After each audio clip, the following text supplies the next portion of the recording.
우리는 도저히 말이 통하지 않는 상대를 보며 뇌 구조가 다른 것 아니야? 라고 묻곤 합니다. 하지만 이 질문이 비유가 아니라 과학적 실체라면 어떨까요?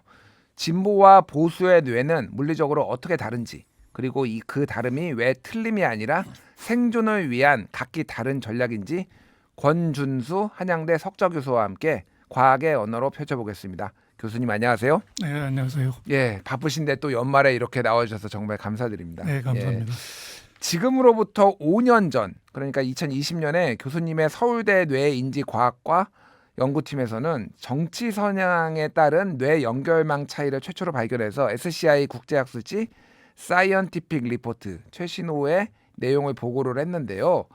106명의 성인을 정치 성향 척도로 설문조사해서 살펴봤다고 하는데 이 내용부터 좀 소개해 주시면 좋을 것 같아요. 네, 당시도 정치적 양극화가 굉장히 심했을 때고요. 예. 그래서 이런 정치적인 태도, 가치 이런 것이 뇌의 기능과 관련이 있는가 그게 좀 궁금했거든요. 예. 근데 대개 이제 이런 뭐 약간의 철학적인 고차원적인 인지 기능은 뇌와는 상관이 없다 이렇게 생각할 수도 있는데 이 특히 정치적인 사회적인 태도 이런 게 뇌의 기능과 관련이 있지 않을까 하는 의문에 시작을 했고요. 예. 그래서 106명의 대학생을 그 자기의 어떤 정치적인 태도를 점수를 다 매겼고 또 뇌 MRI를 찍었습니다. 예. 그래서 뇌 기능의 관계와 정치적 성향의 상관성을 봤는데 공교롭게도 자기 조절 능력, 회복 탄력성이라는 이런 요소들이 진보주의자보다 보수주의자들한테 조금 더 높게 나왔고. 잠깐만요. 보수주의자들은 자기 조절 능력 그리고 뇌 회복 탄력성이 높다고요? 예. 예. 그리고 회복 탄력성과 자기 조절 능력의 정도와 이 뇌의 안화 전두엽, 이 눈 근처에 있는 전두엽인데요. 사회적인 환경과 서로 상호 교류하는 그런 정보를 교류하는 부위죠. 예. 그 부위와 쇠기압소엽이라는 곳하고 이런 뇌 연결성의 정도가 상관관계가 나왔습니다. 굉장히 재밌는 소견이라 가지고요. 결국 이 이야기는 진보주의자와 보수주의자의 뇌 기능의 차이가 있다. 예. 그 뇌 기능의 차이가 있는 것이 자기 조절 능력이나 회복 탄력성과도 상관관계가 있다. 이런 걸 시사하는 거죠. 그렇군요. 그러니까 교수님은 원래 이제 의대 쪽 교수신 네네. 거잖아요. 예. 그래서 이 뇌 쪽을 연구를 많이 하셨는데 이게 이제 정치 성향과 관련해서도 연구를 좀 하신 거고 그런 거죠, 그러니까. 예, 당시에 저는 이제 정신과 의사이기 때문에 예.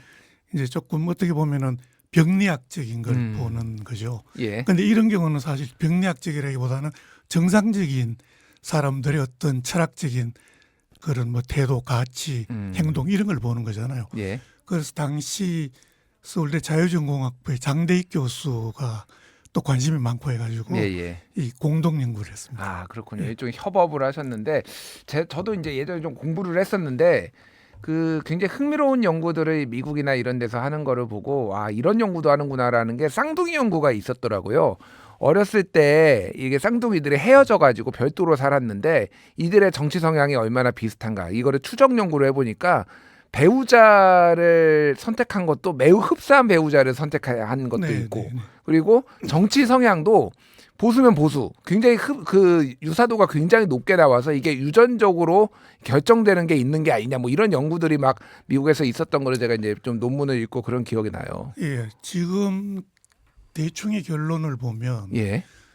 유전적으로 영향이 있는 기질, 어떤 정치적인 감수성 예. 이 여기에다가 환경이 더 붙여져 가지고 예. 그런 정치적인 태도를 결정한다. 그렇군요. 이렇게 되어 있고요.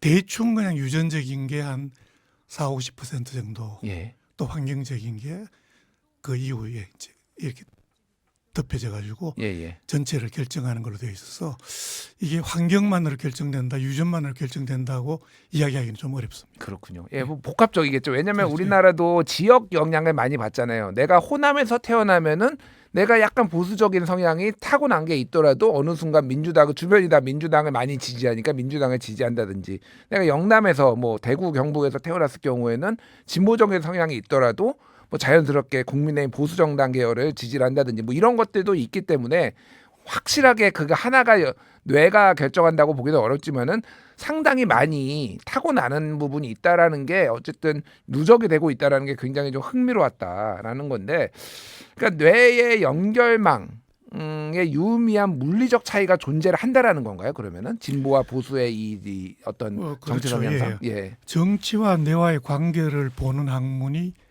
소위 신경 정치학이라는 겁니다. 예, 그러니까 뇌의 기능과 정치적인 태도나 여러 가지 이런 요소의 상관관계를 보는 학문인데, 이 진보주의자와 이 보수주의자의 뇌 연구를 제일 처음 한 것은 2011년에 영국의 로타 카나이라는 사람이 처음으로 영국 대학생 한 90명을 데리고 뇌 MRI를 찍었습니다. 예, 그랬더니 보수 경향이 강하면 이 편도체가 커져 있다. 편도체라는 게 예, 영어로는 아미그달라입니다. 예, 이 아미그달라 편도체는 뭐를 하느냐면 우리의 감정을 처리하는 아주 핵심적인 예, 뇌 부위입니다. 그러니까 위협이나 두려움, 혐오 뭐 이런 감정적인 걸 처리하는 부위인데 이게 예, 보수주의자가 좀 커져 있다는 거죠.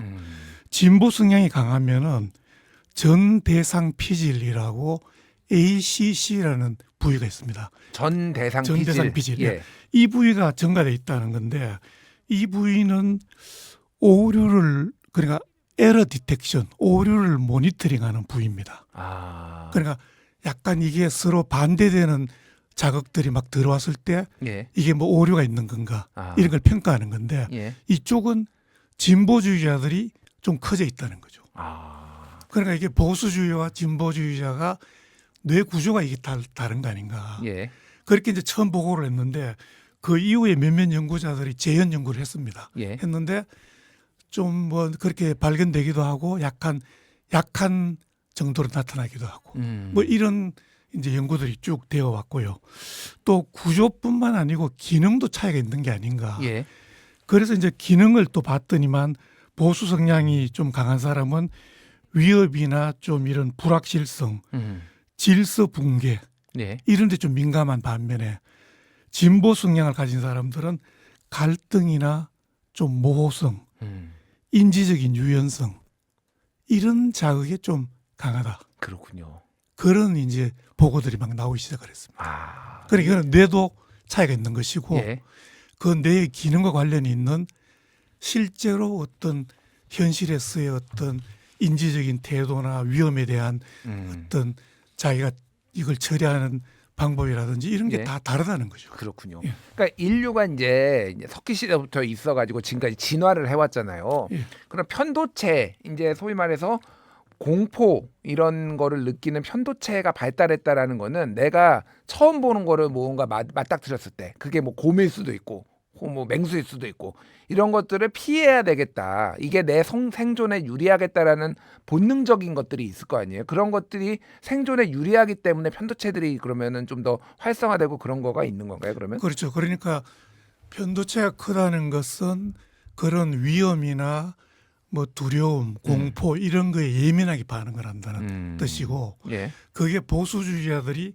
그 부분이 커져 있기 때문에 예, 보수주의자가 진보주의자보다 어떤 위험에 대해서 예민하게 반응하니까 약간 이걸 다른 측면에서는 보수주의자는 그냥 안정을 좋아한다. 아, 약간 그냥 자극이 좀 와서 불편해지면 예, 예민하게 반응을 해요. 그렇군요. 그런데 진보주의자들은 약간 그게 좀 적어져 있기 때문에 예. 상대적으로 뭐 어느 정도의 어떤 질서를 좀 이렇게 어지럽히고 이런 것은 조금 참을 만하다. 아, 좀 덜 예민하다. 예, 대신에 전대상 피질이 커져 있기 때문에 음, 그 부위는 이제 약간 그 오류를 감지하고 이런 거기 때문에 약간 이런 그런 어떤 자극이 왔을 때 아, 이 자극이 뭐 어떤 의미가 있는가 또 문맥에서 그걸 판단하고 예. 약간 이런 경향이 있다고 해석을 할 수가 있죠. 그렇군요. 예.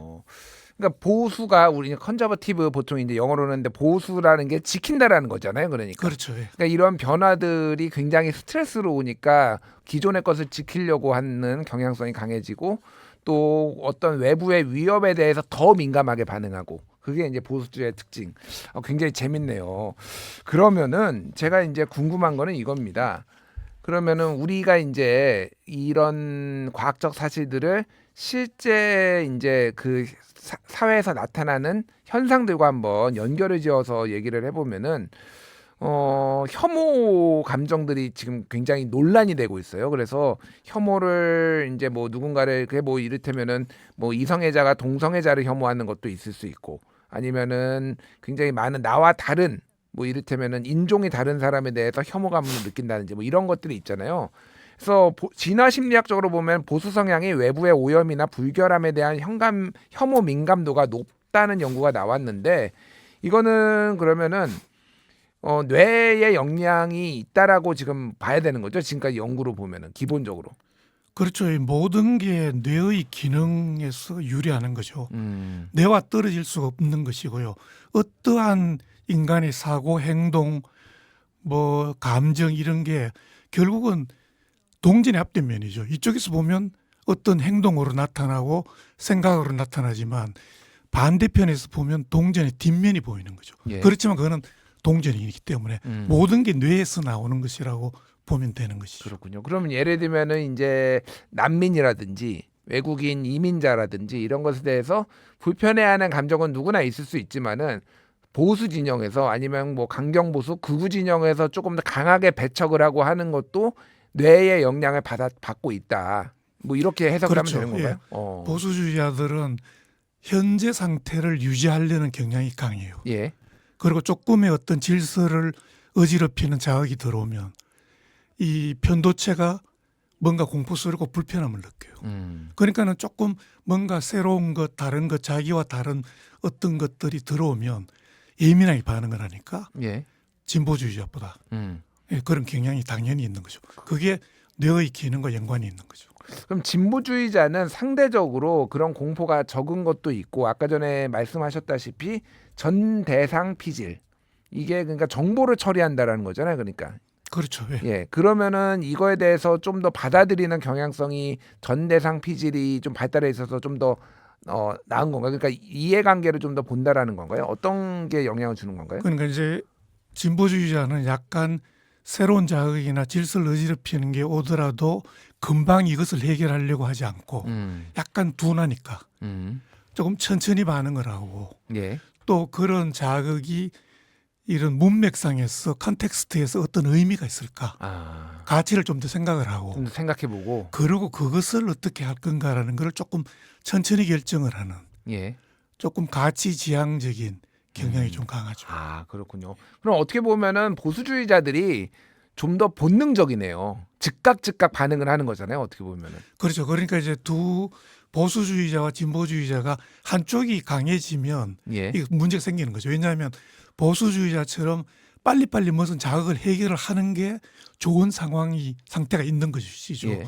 그 자극이 들어오는데 자기를 위협하는 질서를 어지럽히는 자극인데 예. 그 자극을 그냥 내버려 두면 사회가 어지럽히질 수 있죠. 어지러워질 수 있죠. 그러니까 빨리 해결해야 될 때는 빨리 해결하는 게 예. 도움이 되는 것이고 그렇군요. 사실은 그것만 해서는 발전이 없는 것이죠.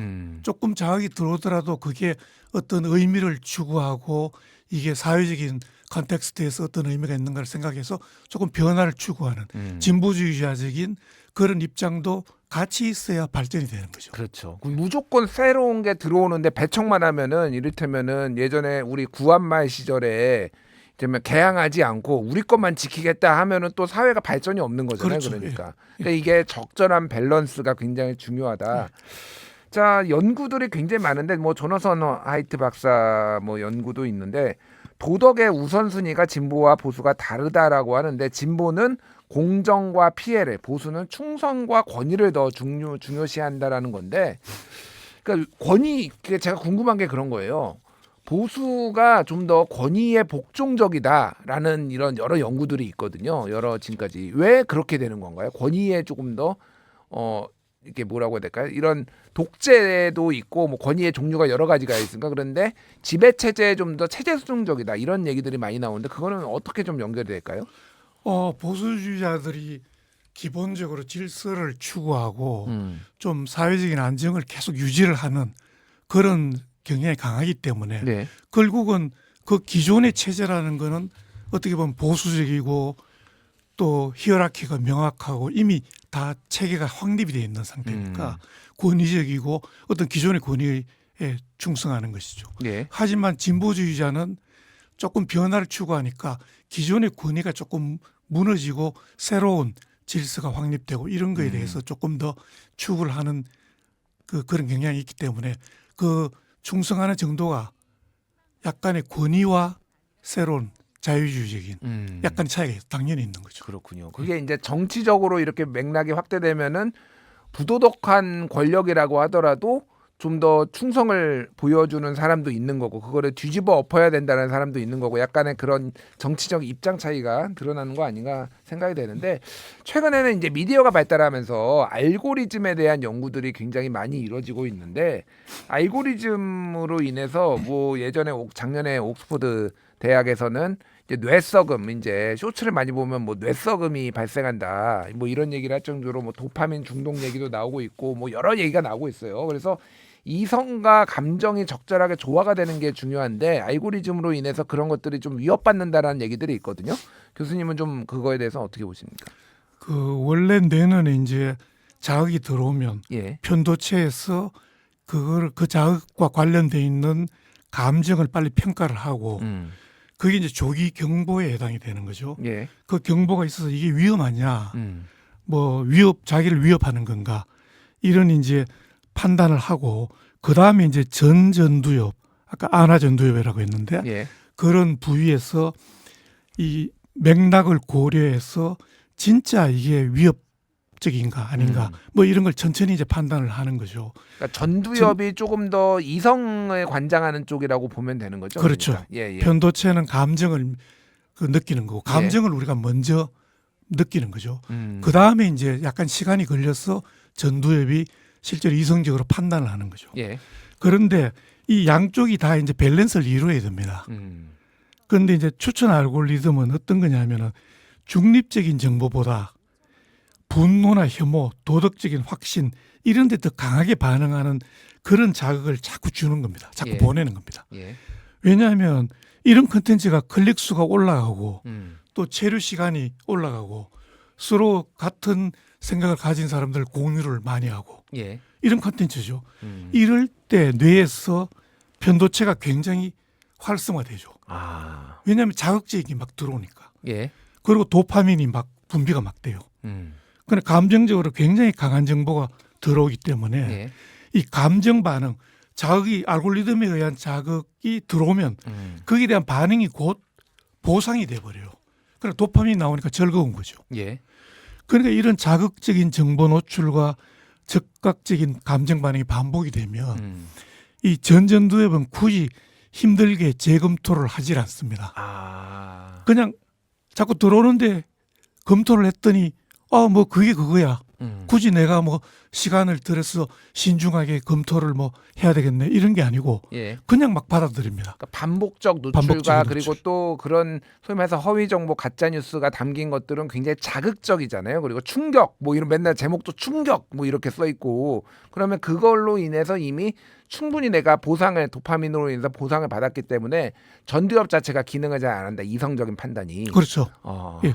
그러니까는 이제 비판적인 사고가 점점 줄어들고 전두엽이 비판적인 사고를 해야 되거든요. 예. 감정적으로 즉각적으로 반응하는 편도체고 그거에 어떤 객관적이고 이성적이고 비판적으로 받아들이는 게 전두엽인데 예. 같은 자극이 강한 자극이 자꾸 들어오니까 이거 뭐 같은 거 비슷하네.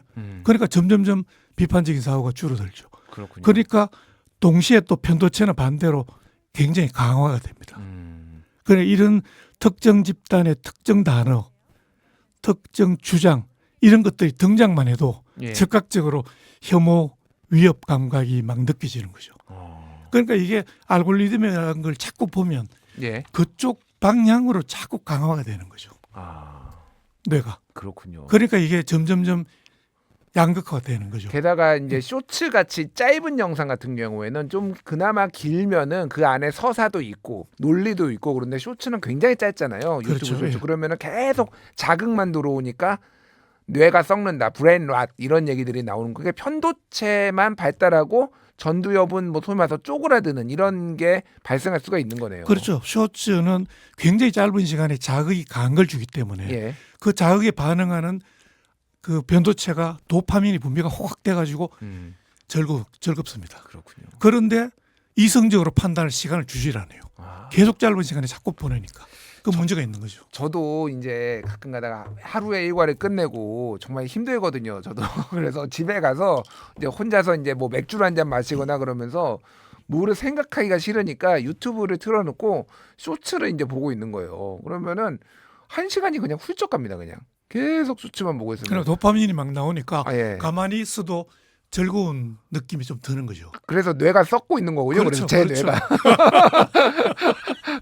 그렇군요. 그러니까 적당히 해야 되겠는 건데요. 그것도. 전두엽은 좀 줄어들고 예, 예. 편도체는 점점 커지겠죠. 아, 물론 저도 평소에는 낮에는 전두엽을 굉장히 많이 쓰기는 합니다. 열심히. 아 그러면은 뭐 그 정도는 잡을 만할 것 같아요. 알겠습니다. 근데 이게 밸런스가 이게 무너졌을 경우에는 그렇죠. 예. 그게 또 알고리즘이 참 걱정이 된다 이런 생각이 드는데 그래서 이 진보 보수가 근본적으로 다른 게 있고 그게 어떻게 보면은 인류가 생존하는데 진보도 있어야 되고 보수도 있어야 되니까 자연스럽게 지금까지 이렇게 온 건데 어떻게 공존할 수 있는지 이런 것도 조금 고민해봐야 될 것 같아요. 이것도 궁금하더라고요. 나이가 들면 보수화된다라는 얘기들을 많이 하잖아요, 교수님. 정말로 네. 보수화가 되는 건가요? 그러면은 조금 더 이 소위 말해서 전두엽이라든지 아니면은 아까 전에 얘기했던 그런 정보를 처리하는 전대상 피질 이런 것들이 좀 더 약화가 되는 건가요? 그러면? 예. 뇌는 사실 체중의 2% 정도밖에 무게가 안 되는데 예. 실제로 그 기초대사 에너지의 약 20% 정도를 사용을 합니다. 그러니까 어떻게 보면은 굉장히 에너지를 많이 사용하는 기관이죠. 이거는 뇌의 기본 원칙은 단순합니다. 그러니까 그냥 정확하면 되고 그 다음은 적은 에너지로 싸게 작동하면 됩니다. 예. 그러니까 젊은 사람이나 나이 든 사람이 뇌가 옳고 그름이 아니고 어디에 에너지를 쓰느냐의 차이입니다. 아. 나이가 들수록 점점 작업 기억 용량이 떨어지고 예. 또 처리 속도도 떨어지고 새로운 규칙을 학습하는 비용은 점점 증가되고 이러니까 뇌가 점점 그 기능에 이게 한계가 있는 거죠. 그러니까는 어떻게 보면 뇌가 선택하는 전략이 이미 검증된 패턴을 틀리지 않으면 재사용하자 이런 거죠. 그러니까 축적된 경험, 기존 신념, 익숙한 규범 예. 이런 거를 사용하는 경향이 강하죠. 그러니까 이런 거는 결국 외부에서 보면은 기존의 걸 자꾸 사용하니까 보수화된 그런 걸로 보여지고 실제로 뇌 기능은 보면은 효율적으로 뇌 기능을 사용하는 거죠. 아, 뇌의 그렇군요. 입장에서 보면 개인으로 보면은 그거를 복잡하게 또 여러 정보를 처리해야 되면은 많은데 에너지들이 필요로 하니까 평소에 했었던 스테레오 타입 뭐 이런 방식으로 여기에 넣어가지고 빨리빨리 처리하는 것이 내 에너지 효율을 최적화하는 것이니까 자연스럽게 어떻게 보면 기존의 것들을 갖다 쓰고 자신의 경험이나 사회에서 확립된 어떤 체제들 이런 것들. 근데 이게 이제 전체 사회로 보면은 보수화된다라고 보이는 거군요. 그러니까. 그렇죠. 그러니까 나이가 들면 뇌 기능이 줄어드는 건 정상적인 겁니다. 예. 뇌 기능이 줄어드니까 상대적으로 뇌는 가능하면 효율적인 작동을 하려고 하고요. 그 효율적인 작동을 하는 게 기존의 거를 사용해서 특별히 틀리지 않으면 그냥 사용한다. 그러니까 나이가 들수록 안정이나 질서를 중시하는 그런 경향이 좀 줄어드는 게 아니고 사실은 뇌는 노화된 뇌가 불확실한 탐색보다는 예. 에너지 효율이 검증된 전략을 선택하는 자연스러운 그런 과정이라고 보여지는 거죠. 뭐 그래서 이제 뭐 사회 심리학이나 이런 데서는 그거를 뭐 인지적 구두쇠 뭐 이런 개념으로 이제 설명을 하기도 합니다. 그러니까 최대한 아껴 쓰는 거죠. 그러니까 그게 편향성이 좀 나타날 수도 있다 그런 건데 자 그러면은 사회 원래 이제 진보와 보수는 다른 거는 우리가 이해를 했고 근데 문제는 사회가 점점점 이게 편도체가 좀 더 커지는 방향으로 특히 이제 추천 알고리즘이나 이런 걸로 좀 더 극단적인 가짜 뉴스에 우리가 휘둘리는 성향이 나타나는 것도 얘기가 나옵니다. 그럼 우리는 이제 어떤 거를 좀 해야 될까? 이런 과제가 남는 것 같아요, 교수님. 예. 이제 이미 분열된 상태의 뇌는 그 뇌 기능이 바뀌어 있기 때문에 이 상태에서는 대화가 사실 어렵습니다. 대화를 해서 바꾸자. 이거는 처음 초창기의 이야기지만 이미 어느 정도 뇌 기능이 바뀌어 있는 경우는 대화가 상당히 어렵습니다. 그래서 이럴 때는 대화를 해서 상대방을 바꾸려고 하는 것보다는 예. 좀 공동의 목표가 좀 분명한 것을 선택을 하고 그 어떻게 보면 타 집단으로부터 오는 위협 신호를 약하게 느끼게 좀 하는 그런 보상 회로에서 협력 행동에 서로 도파민이 좀 부여가 되는 예. 그리고 상대방을 좀 위험한 집단으로 보지 않고 함께 문제를 풀어나가는 동료로 인식하게 하는 이런 공동의 목표를 정하는 게 굉장히 중요하다. 이렇게 되어 있습니다. 그러니까 상대방과 어떤 정치적인 내용을 가지고 대화를 해서 설득을 해서 바꾸자. 이거는 사실은 굉장히 어렵다는 것으로 되어 있고요. 그렇군요. 오히려 다른 것, 예. 공동의 주제를 가지고 그 주제를 통해서 서로 우리가 같은 동료이다. 저 공동의 주제에 대해서는 예. 이런 대화를 해서 서로 이렇게 협력을 하는 그런 게 좀 더 나은 방법이다. 이렇게 이야기를 하고 있습니다. 그렇군요. 예. 예. 교수님 얘기 들으니까 제가 이제 토론 정치인들 토론도 제가 많이 보고 저도 토론을 하는 편인데 이런 거를 좀 유심히 얘기해야 되고 상대방을 공격하고 상대방이 틀렸다라고 얘기하기보다는 상대방도 존중하면서 그 의견도 일리가 있지만은 우리가 이런 거를 찾아보자라는 식으로 대화도 하고 그래야지 이게 좀 발전적으로 되는데 요즘은 그냥 너는 틀렸다. 네가 뭐 악마다 이런 식으로 지금 적대시하는 게 오히려 사회 분열을 정치가 좀 가속화하는 거 아닌가 그런 생각이 듭니다. 예. 그렇죠. 그래서 이제 이런 이야기들이 있더라고요. 공동의 목표는 추상적인 구호나 도덕적 설교로는 되지 않는다. 공동의 목표는 도덕이 아니고 과제여야 한다. 아. 그러니까 협력이라는 거는 선의로 생기지 않는다고 해요. 예. 그 협력은 대안이 없을 때 음. 시작이 된다. 그래서 어떻게 보면은 분열을 이렇게 현재처럼 유지하는 비용보다 협력의 비용이 더 작아져야 된다. 그러니까 분열 현재와 같이 유지하는 분열의 비용이 너무 크기 때문에 예. 이거를 어떻게 하든 해결을 하려고 서로 공동의 협력을 하는 그 비용이 작아져야 된다. 그래서 이 인식이 공유되는 순간에 뇌는 도덕을 내려놓고 계산을 한다. 알겠습니다. 그때 이제 협력을 한다. 이렇게 예. 되어 있습니다. 네. 오징어 게임의 대사가 생각나네요. 이러다 다 죽어. 맞습니다. 예, 그 교훈을 우리가 생각을 해봐야 네. 되겠습니다. 예, 여기까지 하겠습니다. 지금까지 권준수 한양대 석좌 교수와 함께 보수와 진보의 뇌를 분석해 보고 연대의 방법론 알아봤습니다. 교수님 감사합니다. 네, 감사합니다.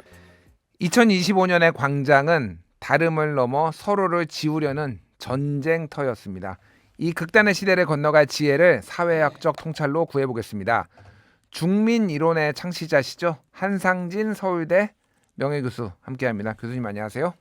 안녕하세요. 예, 연말에 바쁘실 텐데 이렇게 나와주셔서 감사합니다. 네, 감사합니다. 예, 올 한 해 정말로 굉장히 많은 일들이 있었고 이렇게 한 해 동안 많은 일이 있을 수 있나 생각을 하고 기억을 더 되짚어 보면은 굉장히 많은 갈등들이 있었던 것 같아요. 예, 뭐 진보와 보수의 갈등도 있었고 그거 외에도 갖가지 갈등들이 있었는데 이게 존재론적 위기다 지금. 그러니까 과거에는 이렇게 서로 다투더라도 그래서 서로의 존재 자체를 인정하지 않는 것까지는 나아가지 않으려는 좀 선이 있었는데 굉장히 민주화된 이후로 이 정도까지 갈등이 좀 심화된 적이 없다라고 보는 분들이 많더라고요. 어떻게 보십니까, 교수님은?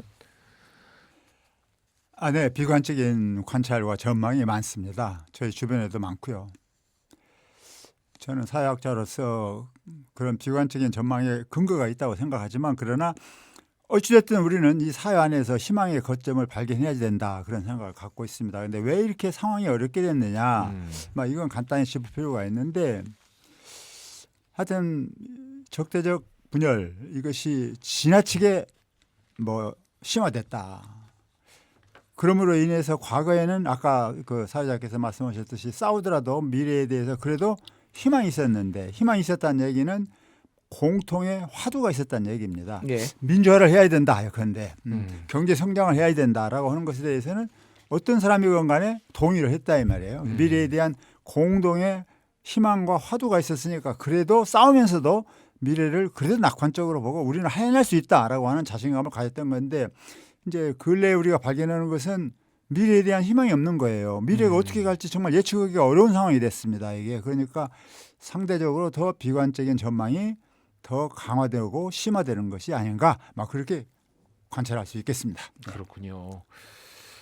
교수님께서는 예전에 이제 중민 이론이란 거를 이제 말씀을 하셨고 그 한국 사회 변혁의 주체 그리고 이런 개혁의 주체로 이제 중산층 뭐 중간에 있는 중도 뭐 이런 게 좀 중요하다라고 말씀하셨는데 그게 단순히 이제 기계적인 가운데가 아니라 소통이 일어나는 그런 중간이 되어야 되고 그게 중요하다라고 말씀을 해주셨어요. 지금에서는 이런 분열 상황에서는 그게 어떤 의미가 있을까요? 제가 중민이론을 주창한 지 금년이 40주년이 됐습니다. 예. 그리고 중민이론 배후에는 우리의 막 고전적인 철학이라고 할 수 있는 중용 철학이 있습니다. 거기에 나와 있는 이 중이라고 하는 것이 무엇을 뜻하는가? 그게 이제 지금 새롭게 해석돼야지 되는 건데 예. 저도 과거에 그랬고 또 많은 사람들이 아직도 하고 있는 건 중이라고 하는 것은 보통 가운데를 뜻한다. 그렇게 이야기합니다. 예. 예. 제가 이제 이번에 여러 가지를 검토하면서 새롭게 시작하는 학문적인 운동이라고 할까? 그것은 중은 그냥 가운데가 아니고 사이다. 사이다. 사이다. 예. 그래서 이 중이 가지고 있는 뜻은 한편으로는 중간일 수도 있고 사이일 수 있습니다. 뭐뭐과 뭐뭐 사이라고 예. 하는 게 진보와 보수 사이 사이. 예를 들면 그렇죠. 예. 근데 중간이라고 하는 것은 그 말 뜻에서 보면 너는 중간에 서라라고 하는 얘기는 어디에 휩쓸리지 말고 예. 또 타협을 해라라고 하는 뜻이 있습니다. 그게 사이라고 하는 것은 그런 또 딱 중간이 있는 게 아니에요. 이게 빈 터입니다. 이게 그렇지만 모든 것은 사이로부터 시작된다고 우리가 생각할 수 있고 철학적으로 굉장히 심오한 의미를 지니고 있다고 생각합니다. 그래서 바로 이 중, 우리에게 굉장히 익숙한 이 중이라고 하는 기본 용어를 이제는 사이라고 하는 개념으로 재정립함으로 인해서 예. 지나치게 양극화되고 분열되어져 있는 오늘의 현실 세계를 넘어서서 뭔가 양 진영 배후에 그래도 남아있는 예. 같이 공유하는 어떤 세상, 꿈, 희망 그걸 우리가 되찾자라고 하는 게 사이에 남겨져 있는 중요한 의미다. 이렇게 정리할 수 있겠습니다. 그렇군요. 네. 지금의 이제 정치권의 상황을 좀 대입을 해보면은 사실은 강성 지지자들의 양 정당, 민주당이나 이제 보수 정당이 국민의힘이 상당히 휘둘린다 이러던 얘기들이 나오거든요. 네. 그 얘기인즉슨 그 방금 말씀하셨던 그 정당 지지자들에서도 그 이념적 스펙트럼이 상당히 다양하잖아요. 네. 근데 좀 극단적인 사람들이 이 주도권을 쥐고 거기에 또 그 사람들이 목소리를 많이 내고 그러다 보니까 정당끼리 더 갈등이 심해지고 상대방을 악마화하고 이런 좀 악순환들이 지금 벌어지고 있단 말이에요. 네. 거기에서의 그 각 정당 내에서도 좀 더 사이 그거를 중재할 수 있는 그런 세력이 필요하고 사회 전체적으로 봐도 이런 중도라고 할 수 있는 것들이 중요해졌다 이렇게 좀 이해를 하면 되는 건가요? 그런데요. 각 정당 안에서도 그 사이를 이야기할 수가 있습니다. 예. 정당 자체가 하나의 힘은 아니니까요. 뭐 여러 생각을 가진 여러 사람들이 있죠. 스펙트럼이 있고 예. 여러 생각을 갖고 있는 사람들로 구성되어져 있습니다. 그러나 그 정당이 이제 말하자면은 공론을 활성화시켜서 다양성을 회복하면서도 당의 정체성을 찾아가는 어떤 그런 운동을 한다고 하면은 사이라고 하는 개념이 상대적으로 정당 안에서도 열릴 수 있어요. 예. 그런데 오늘날 과거에는 꼭 그런 건 아니었습니다만 오늘날의 양대 정당을 보면 정당 안에서 뭔가 다양성을 열어주고 포섭하고 섭렵해가면서 나가자라고 하는 그 사이 개념이 쓸 수 있는 근거가 점점 줄어들고 있다고 생각합니다. 그래서 그렇군요. 이제 지금 현재 필요한 것은 어찌됐든 여야가 큰 양대 정당으로 있고 양대 정당으로 존재하고 기능한다고 하는 것은 그 자체로는 결코 나쁜 것이 아니지만 그것이 이제 정책 정당으로 경쟁을 하는 단계로 들어가면 훨씬 바람직스러운 결과를 가져올 수도 있지만 지금은 지나치게 패권 경쟁 쪽으로 지금 나가고 있기 때문에 예. 이런 현 상황 속에서 놓고 본다면 사이라고 하는 개념은 하여튼 양대 정당으로부터 또는 양대 진영으로부터 뛰쳐나와서 그 사이로 와서 사이를 걸자 우리가 그래서 뭐 그건 꼭 정당만이 아니고 제 생각으로는 우리 일상생활에도 충분히 적용됩니다.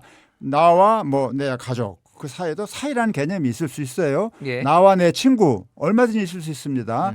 내가 생활하고 있는 일상생활 속에서도 우리가 사이라고 하는 개념을 깊게 선착하면 결코 나중심적으로 가지도 않고 상대방을 따라가지도 않는 것이고 그 사이에 있는 뭔가 공유하면서도 또 같이 실현해 갈 수 있는 어떤 공통의 기반이나 희망이나 꿈 이걸 찾을 수 있다고 나는 생각합니다. 알겠습니다. 그래서 나는 이 사이라고 하는 개념이 결정적으로 중요한 개념이고 철학적으로 좀 그렇게 많이 지금 거론이 되기 시작하고 있습니다. 네. 자, 그런데 이제 현실적으로 그게 이제 단순히 뭐 중간에 있는 사람들을 뜻하는 거는 아니다라고 하셨지만은 네. 과거에 양 정당을 제외한 현실 정치로 좀 대입을 해보면은 소위 말해서 중도 정당을 표방했던 뭐 세력들, 정치 세력들, 제3의 세력들이 대부분 이제 실패를 해왔던 역사들이 있잖아요. 네. 그게 좀 현실과 좀 이상이 좀 이게 괴리가 있는 거 아니냐, 뭐 이런 지적도 나와요. 좀 어떻게 그러니까요. 보십니까? 그 뭐 저도 동의해요. 예. 저 자신도 뭐 제 얘기지만 이제 2014년에 국민의당을 창당하는데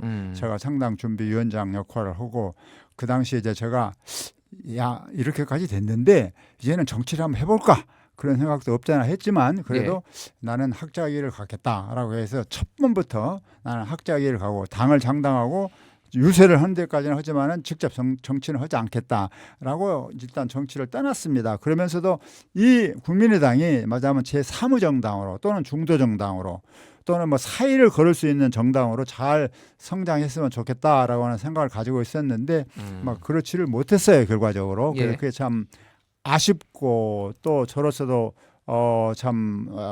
여러 가지로 복잡한 소외를 느끼는 부분입니다. 그런데 이제 정당의 경우에는 실패했습니다. 그동안에. 그런데 지금 현재 이 상황은 물론 정당을 재구성하는 것도 중요하지만은 워낙 이 세계 자체가 한국만이 아니고 워낙 세계 자체가 양대 진영으로 분열되어 갖고 극단적으로 대립하는 상황으로 지금 질주하고 있어요. 뭐 미국 단적인 복입니다. 지금 말할 것도 없어요. 미국도 그렇죠. 자유민주주의의 핵심이라고 하는 미국이나 또 유럽도 마찬가지입니다. 이게 그러니까 뭐 세계 도처가 지금 이렇게 양극 분열로 지금 막 질주하고 있는데 그것은 다른 말로 얘기한다면 우리가 지난 한 200년 또는 길게 잡으면 300년 동안 거쳐서 쭉 그래도 희망을 가지고 이렇게 오고 건설하려고 노력했던 이른바 근대 모더니티라고 불리우는 이 시대가 이제는 정말 거의 이게 마지막에 온 게 아니냐라고 하는 생각이 들 만큼 이 전체적인 시대 자체가 지금 비틀거리고 있는 겁니다. 이런 상황에서 정당에다가 우리가 희망을 걸 수도 있지만 더 근본적으로는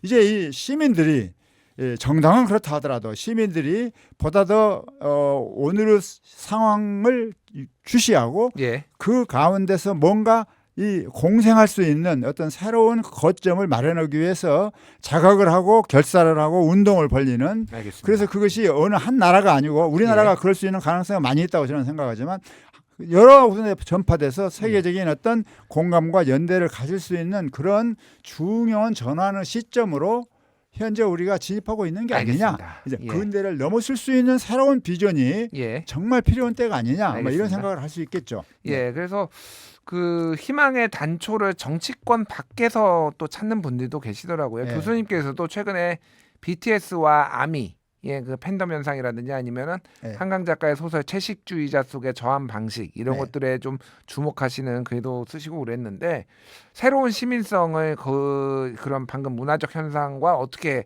결부시킬 수 있는지 좀 궁금합니다. 그건 뭐 지금 저는요 좀 한국 정치가 너무 그 양극 분열 적대 논리 이런 걸로 가고 있으니까 사람들이 참 절망을 하고 굉장히 실망을 많이 하고 있지만 제가 사회학을 하는 입장에서 보면 우리 한국의 시민사회는 그래도 굉장히 역동적입니다. 그중에서 일부가 정치적으로 동원이 돼가지고 결과적으로는 이 양극 분해되어지는 정치의 한 복판에 이제 이들이 서 있는 것도 부정할 수 없지만 그러나 이들이 결코 다수가 아니에요. 우리가 저는 사회학을 하는 입장이기 때문에 국내에서도 그렇고 국제적으로도 그렇고 저는 세계 33개 도시 시민들을 중심으로 해서 의식조사를 광범위하게 여러 번 실시합니다. 내년에 또 실시합니다. 이런 걸 보면은 세계 다수 시민은 절대 그렇지 않습니다. 그러나 정치적으로 조직화되고 동원되는 세력들은 그런 성격을 지니고 있어요. 예. 그래서 그러면 이제 이걸 어떻게 뚫을 수 있느냐라고 하는 문제가 나오는데 그래도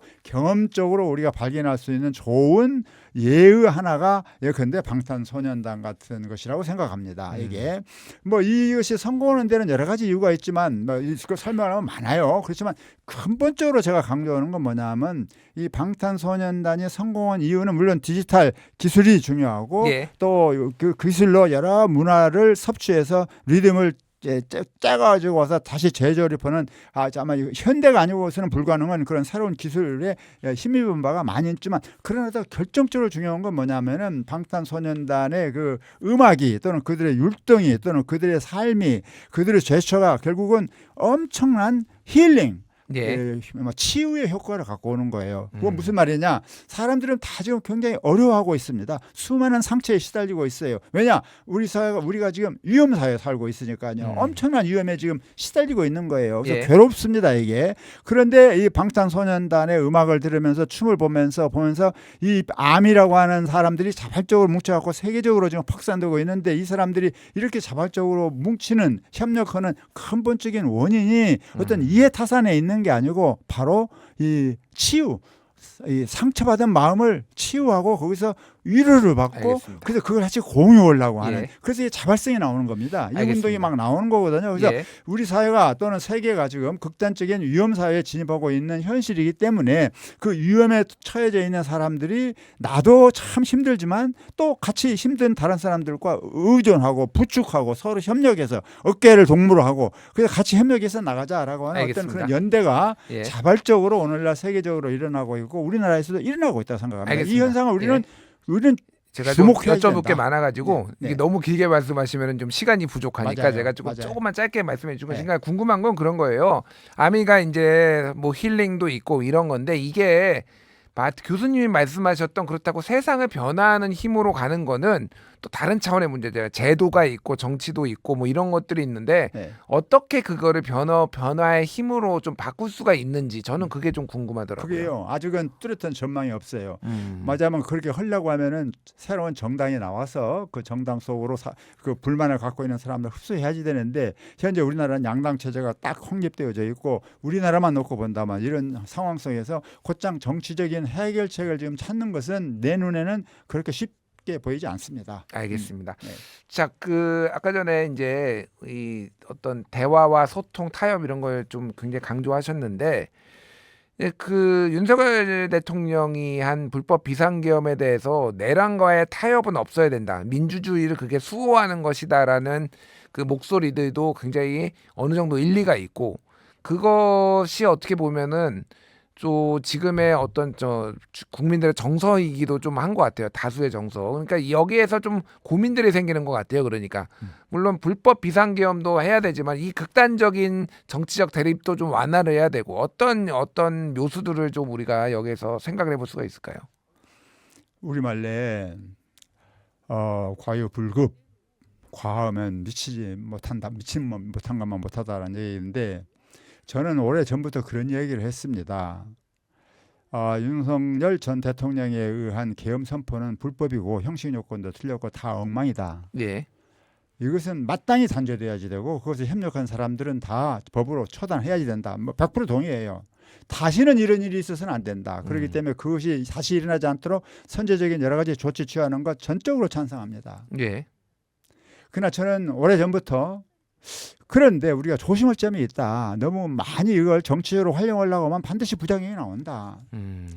이게 과연 내란이냐 아니냐라고 하는 것은 좀 신중하게 접근하자. 그건 법원에 맡기고 판결에 맡겨야지. 정치권이 나서 갖고 이게 내란이다라고 규정하고 가면은 반대에 있는 세력은 어떻게 되겠느냐 이거죠. 이게. 예. 그래서 그렇게 하다 보니까 결과적으로는 한쪽은 상대방을 내란 세력이라고 규정하고 다른 쪽은 상대방을 종북 세력이라고 규정하는 거예요. 예. 북한을 따라간다 얘들은 말이죠. 그러니까 이게 타협이 불가능한 같이 공동체를 이루기 어려운 그런 극단적인 악마화가 지금 서로 간에 지금 하고 있는 예. 그런 사정입니다. 아주 어려운 사정입니다. 그래서 이게 하여튼 정치권이 좀 더 정치적인 유불리를 떠나서 뭔가 신중하게 국민과 더불어서 또 기존의 제도를 통해서 해결책을 찾아가려고 알겠습니다. 노력해야지 되는데 예. 어떤 걸 정치적으로 너무 과도하게 이용하려고 하면은 음. 반드시 의도치 않았던 부작용이 마치 나오겠는데 알겠습니다. 우리나라도 지금 그런 사례가 아니냐라고 하는 그런 불안한 느낌이 많이 있습니다. 예. 네. 시간이 거의 다 돼서 짧게 하나만 아니, 여쭤볼게요. 우리가 다시 이제 2026년에 말이 통하는 사회로 가기 위해서는 우리 시민들, 국민들이 어떤 것들을 좀 고민해야 될지 짧게 좀 부탁드리겠습니다.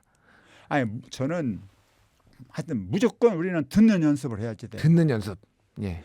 말을 많이 하는 것도 물론 중요해요. 할 말을 다 하는 거 아주 중요합니다. 근데 요새 지금 할 말 못 하는 사람 없어요.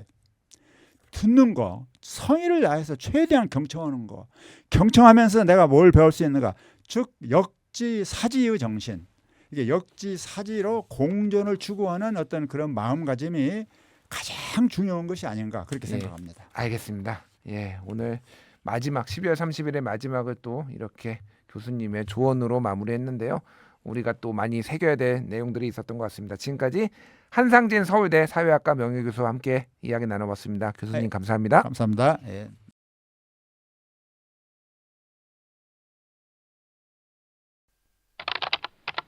뉴스를 깊이 있게, 세상을 현명하게. 김준일의 뉴스 공감.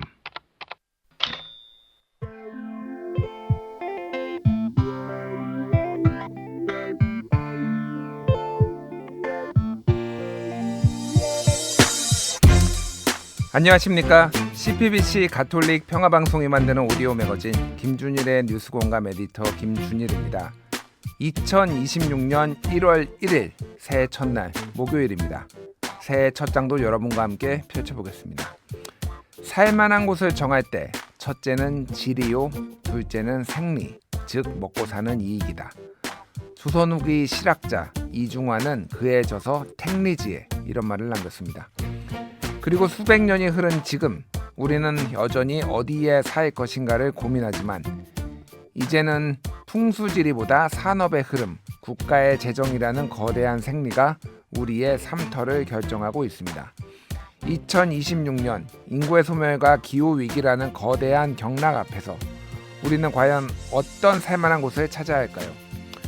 오늘부터 이틀 동안 뉴스공감 신년 특집을 준비했습니다. 2026년 달라져야 할 대한민국의 공간을 주제로 이야기 나누려 하는데요.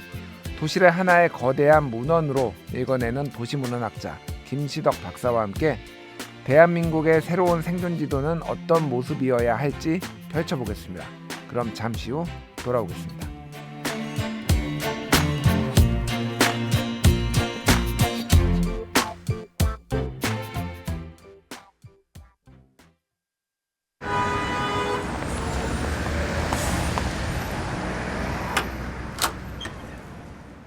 소음 속에서 논리를 찾아가는 시간, 김준일의 뉴스 공감.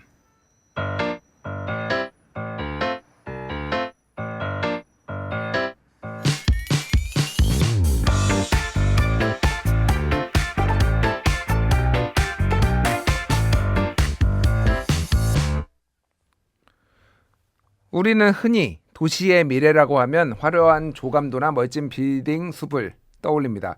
하지만 그보다 더 중요한 건 그 안에 발을 디딘 사람들일 텐데요. 우리가 설 2026년 그리고 미래의 공간은 어떤 모습일지 발로 쓴 기록과 문헌을 통해 우리 국토의 얼굴을 추적하는 도시문헌학자 김시덕 박사와 펼쳐보겠습니다. 박사님 안녕하세요. 안녕하십니까. 예. 오랜만이십니다. 새해 복 많이 받으십시오. 새해 복 많이 받으십시오. 예, 또 이렇게 새해 첫날에 박사님을 모시게 돼서 뜻깊게 올해 2026년 한 해를 열게 되니까 남다른 것 같은데 박사님 작년에 작년 말에 굉장히 바쁘셨던 것 같더라고요. 신간 내셨더라고요 책을. 예, 아무래도 본업이 작가다 보니까 두세 권은 내려고 하고 있습니다. 대단하시네요. 두세 권씩 내는 거. 뭐 어쨌든 네. 열심히 하셨는데 그 책이 뭐 여러 책이 있지만 네. 또 한국 도시 2026이라는 맞습니다. 제목이에요. 이게 저도 이제 책을 좀 봤는데 뭐라고 기존의 책하고 좀 다른 것 같아요. 이게 느낌이 뭐라고 해야 될까요? 목차가 되게 일목정연하게 좀 이렇게 정리되어 있고 일단 이게 어떤 책인가요? 저는 답사가이자 작가인데 예. 시작했을 때부터 이 답사를 직업으로 삼았을 때부터 생각했던 게 국토의 변화가 너무 빠르기 때문에 1년에 한 번 정도는 무쿠지 형태로 내면 좋겠다는 생각을 했었어요. 그거를 실현한 것이라 보시면 될 것 같습니다. 그렇군요. 그러니까 연간 보고서 같은 느낌? 연간 보고서 같은 느낌. 그렇군요. 그래서 이 책 뭐 이제 책을 이제 언급을 안 할 수는 없지만은 저희가 이제 책을 얘기하는 것보다는 지금 책에 담긴 내용들과 함께 지금 우리가 당면한 우리 대한민국의 국토 공간에 대해서 얘기를 해야 될 것 같은데 자, 2026년이 굉장히 중요하다라는 내용이 담겨 있어요. 국토 우리나라 대한민국 국토와 도시의 운명이 갈리는 게 2026년이다. 이게 변곡점이다라는 주장을 하시고 계신데 왜 올해 2026년이죠? 라고 이제 작가분이 읽어주신 거고요. 2026부터 이제 해마다 낼 거라는 선언인 거고요. 다만 정말로 중요한 해인 거는 2024년 총선과 25년 대선은 사실 약간 변칙적이었어요. 근데 올해부터 2년 간격으로 지선, 총선, 대선이 있습니다. 이 6년 사이에 수많은 공약들이 던져질 거고 이 중에 일부는 소음이고 일부는 실현될 것이다. 이거를 잘 걸러내시는 게 정책을 입안하는 뭐 국회든 실천하는 행정가시든 그거 대응해서 본인의 재산을 지켜야 하는 시민이든 판단할 때가 오고 있다는 차원에서 26이라는 말씀을 드렸습니다. 그렇군요.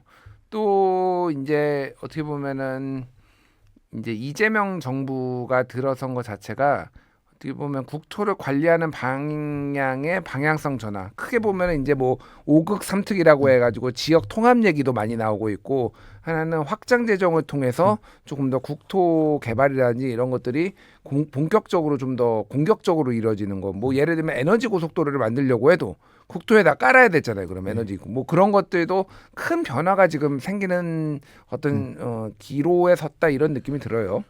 저는 그 5극 3특이라든지 에너지 고속도로 문제는 사실은 기존에 해왔던 것만이라도 잘 끌어가면 좋겠다 생각을 하고 있는데 예를 들어 에너지 고속도로 같은 문제는 기존의 고압 송전탑 설치 문제 밀양 사태에서 보듯이 이런 문제에 대해서 출구만 모색할 수 있어도 사실 그분들이 요구하는 게 그거거든요.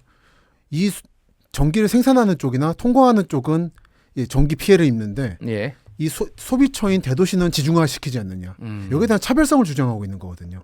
사실 결국은 저는 이거는 재정 확충을 하는데 거창한 걸 하는 게 아니라 상식적인 차원. 그러니까 혜택도 보지 않으면서 피해보는 지역에 대해서 지중화를 시켜준다든지 이런 상식적인 정책만 취하셔도 성공한다고 보고요. 저는 그리고 오히려 저는 이재명 정부를 높게 평가할 점이 있다면 무조건 확장을 말하는 게 아니라 상식적인 후퇴 전략을 모색한다는 데 있다고 봐요. 예를 들어서 새만금 간척지에 대해서는 명확하게 말씀하고 계시죠. 이건 무한정 희망만 심어왔는데 이럴 게 아니라 이거는 오히려 적절하게 후퇴할 때다. 적절히 계획을 세워서 이제 그만하자. 이거는 대선 공약 때부터 하셨고 이런 부분이 오히려 저는 이재명 정부의 실용성이랄까요? 현실주의를 보여주는 포인트라 생각합니다.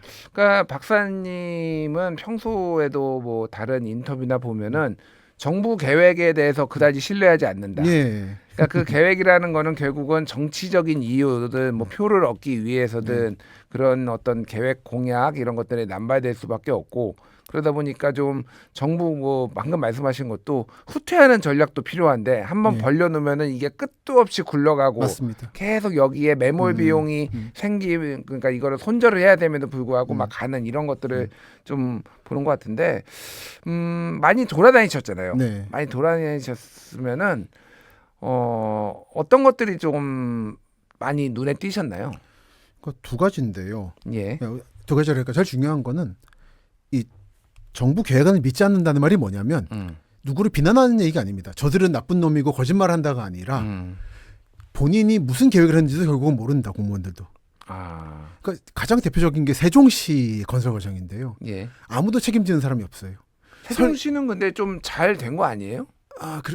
이게 어떤 초기의 그림이나 비전을 생각했을 때에는 여러 대통령을 거치면서 너무 많은 손을 대고 한다 안 한다 한 결과 예를 들어 교통 문제를 봤을 때에는 도보, 버스, 자전거, 자가용 모두에게도 불편한 도시가 되어버렸습니다. 아, 그래요? 예. 예를 들어 세종 같은 경우는 가장 큰 문제로 사실 트램을 했으면 돼요.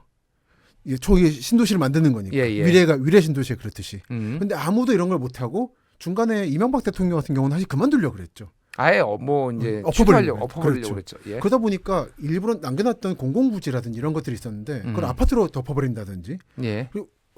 자가용을 불편하게 만들므로써 걸어다니거나 자전거를 타게 하려고 그랬는데 예. 그러기엔 현장에 대한 감각이 없었어요. 아. 거기 그 벌판에 한복판에 만든 도시라도 춥거든요. 예. 못 걷습니다. 제가 걸어만 자주 아, 갔는데. 그래요? 그러니까 이런 문제들을 자가용만 타고 가끔 서울에서 오시는 분들은 모르겠지만 예. 실제로 걷거나 사시는 분들에게는 정말 불편한 건데 이게 어떤 계획안이 처음부터 너무 잘못됐거나 그런 게 아니라 아. 말씀하신 대로 굴러가다 보니까 예. 방향을 잃어버린 거예요. 아, 그렇군요. 예. 그러니까 뭐 얘기를 듣다 보니까 여러 가지 또 정권이 바뀌면서 본인들이 처음에 이거를 계획했던 거를 수정해야 될 필요도 있고 정치적 이유가 됐든 뭐가 그렇죠. 됐든 실무적인 차원에서든 실무적인 차원에서든 세종시 주민들이 이 방송을 싫어하시겠네요. 아니 근데 세종시에 대해서는 저는 뭐 애정도 담고 있어서 늘 예. 말씀드리기 때문에 예. 오해는 없으시리라 믿습니다만 예. 이번 지방선거를 앞두고 또 이제 정치 테마주가 되겠죠. 그렇군요. 그 지금 그러면은 뭐 이거를 우리가 정치 얘기를 본격적으로 할 건 아니지만은 지금 많은 공약들이 막 나오잖아요. 그렇죠. GTX 특히 이제 수도권에는 저는 잘 이름도 좀 외우기가 힘들어요. 예. 뭐 그것도 뭐 GTX A, B, C도 뭐 있고 H도 나왔습니다. H까지 나왔나요? 뭐 이런 것들 나왔는데 계속 뭐를 이제 짓겠다 예. 하잖아요. 근데 이런 것들이 정말 필요한 것인가? 네. 정말로 아니면 진짜 집값을 유지하기 위한 그쪽 주민들의 욕망을 정치인들이 받아가지고 이거를 또 예산을 따내고 그런 것들이 또 정치 자기 당선에 이용되는 건 아닌가. 그래서 이런 공약들이 국토를 이렇게 계속 확장하고 이런 방식들이 이제 아직 지속 가능한가에 대해서 좀 많은 의문들이 생기더라고요. 예, 맞습니다. 그러니까 무한 확장이란 말을 이제 단어 그대로 받아들이면 새마을 간척지 같은 게 이제 말 그대로 확장인 건데 거기는 이제 아예 없는 땅을 만들어냈으니까 육지라는 맞습니다. 거를 예. 이게 간척 사업의 대표 사례인 네덜란드에서도 없는 방식으로 너무 많은 땅을 만들어 버리다 보니까 예. 그 만드는 자체가 목적이 돼 버렸죠, 결국은. 그래서 무한 확장 시대는 새만금을 상징적으로 보여주듯이 끝났다라는 거. 그리고 지금 GTX 같은 문제는 이제 국토 확장이라기보다는 서울권의 확장인 건데 이것이 전국이 무한히 커질 수는 없고 인구가 무한히 안 늘 거기 때문에 다른 지역을 희생해서 서울권이 커지고 있다라고 보이는 게 문제인 거죠. 서울 지역은 조밀화시키면서 예. 다른 지역은 점점 범범하게 만들어가는 과정이라. 그리고 또 하나는 그렇게 많은 특히 GTX 문제로 꿈을 꾸는데 사실은 그걸 못 따라간다는 거죠. 예를 들어 GTX 진가 H인가는 수도권을 한 바퀴 돈다고 합니다. 예. 수도권 순환도로처럼. 외곽 순환도로 뭐 이런 그 것처럼 모양으로. 예. 요즘은 이제 경기도에서는 수도권 제일 순환이라 부르는데 예. 우리는 서울의 외곽이 아니다 이러면서. 아, 그렇네요. 예. 근데 그거의 축소판인 강북 횡단선이라는 게 있었어요. 지금 계획이 있는데 얘다 떨어졌습니다. 그보다 훨씬 더 작은 규모의 강북으로 이렇게 한 바퀴 횡단하는 것도 떨어지는데 수도권 한 바퀴 뱅 도는 식의 방식은 불가능하다는 거예요, 사실상. 그리고 또 하나 상징적인 게 GTX D 같은 게 있습니다. 김포 부천선. 예. 이게 강남으로 들어가서 맞아요. 하남으로 간다라는 거였는데 강남까지 연결하겠다고 예전에 그리고 이제 뭐 골라라고 이제 골드라인인가요? 그 골드라인 말씀을 잘해주셨는데요. 예. 사실 골드라인의 문제는 뭐냐면 출퇴근 시간에 막히는 게 아니라 나머지 시간이 텅 비어 있어요. 그러니까 이게 이미 적자고 출퇴근 시간만 조금 좁은 건데 그거는 너무 무리하게 지하화를 하다 보니까 없는 돈으로 예. 늘리지도 못하고 하는 데서 나타나는 문제.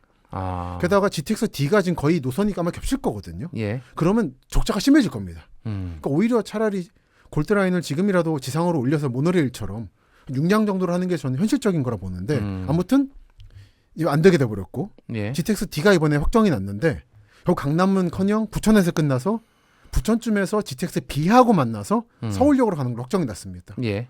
결국은 이게 수많은 정치인들이 강남 가자. 그렇군요. 이게 제가 현장을 다니면서 느끼는 어떤 부분의 환멸 그리고 어떤 부분의 문제의식 이러면 안 된다라는 걸 느끼고 있는 거죠. 그런데 그런 어떤 뭐 사람의 욕망이라는 게 결국은 그런 것 같아요. 하나는 교통 출퇴근이라든지 어쨌든 이런 것들이 내가 사는 지역에 교통이 발달해야 된다. 두 번째는 그걸로 인해서 내 지역의 집값이 떨어지지는 않고 엄청 오르진 강남만큼 오르진 않아도 예. 최소한 남들 평균만큼은 올라야 된다. 뭐 이런 것들이 욕망에 다 이제 섞인 거고 그게 정치에 투영이 되고 막 이렇게 막 이게 다 지금 복합적으로 이루어지는 것 같은데 그렇습니다. 그런 시대를 지금 끊어야 된다라는 게 교수님과 박사님의 생각인 거잖아요. 저는 끊어야 된다기보다는 저는 뭐 해야 한다는 말하는 셈이 아니라 답사를 시작할 때부터 이렇게 되어가고 있다는 걸 관찰하는 쪽에 가깝다 생각해요. 옛날에 마르크스가 이제까지 학자들은 현상을 해석해왔지만 예. 앞으로 변혁할 때라고 전 반대로 일하는 입장인데 다들 하자고만 얘기하니까 예. 그래서 실제로 어떻게 됐냐는 걸 좀 점검해 보자.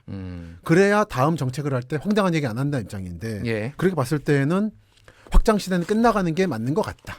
다만 유일하게 확장되고 있는 지역이 있는데 예. 그게 강남부터 지금 SRT 라인과 반도체를 따라가고 있는 제가 말하는 확장 강남 라인이다.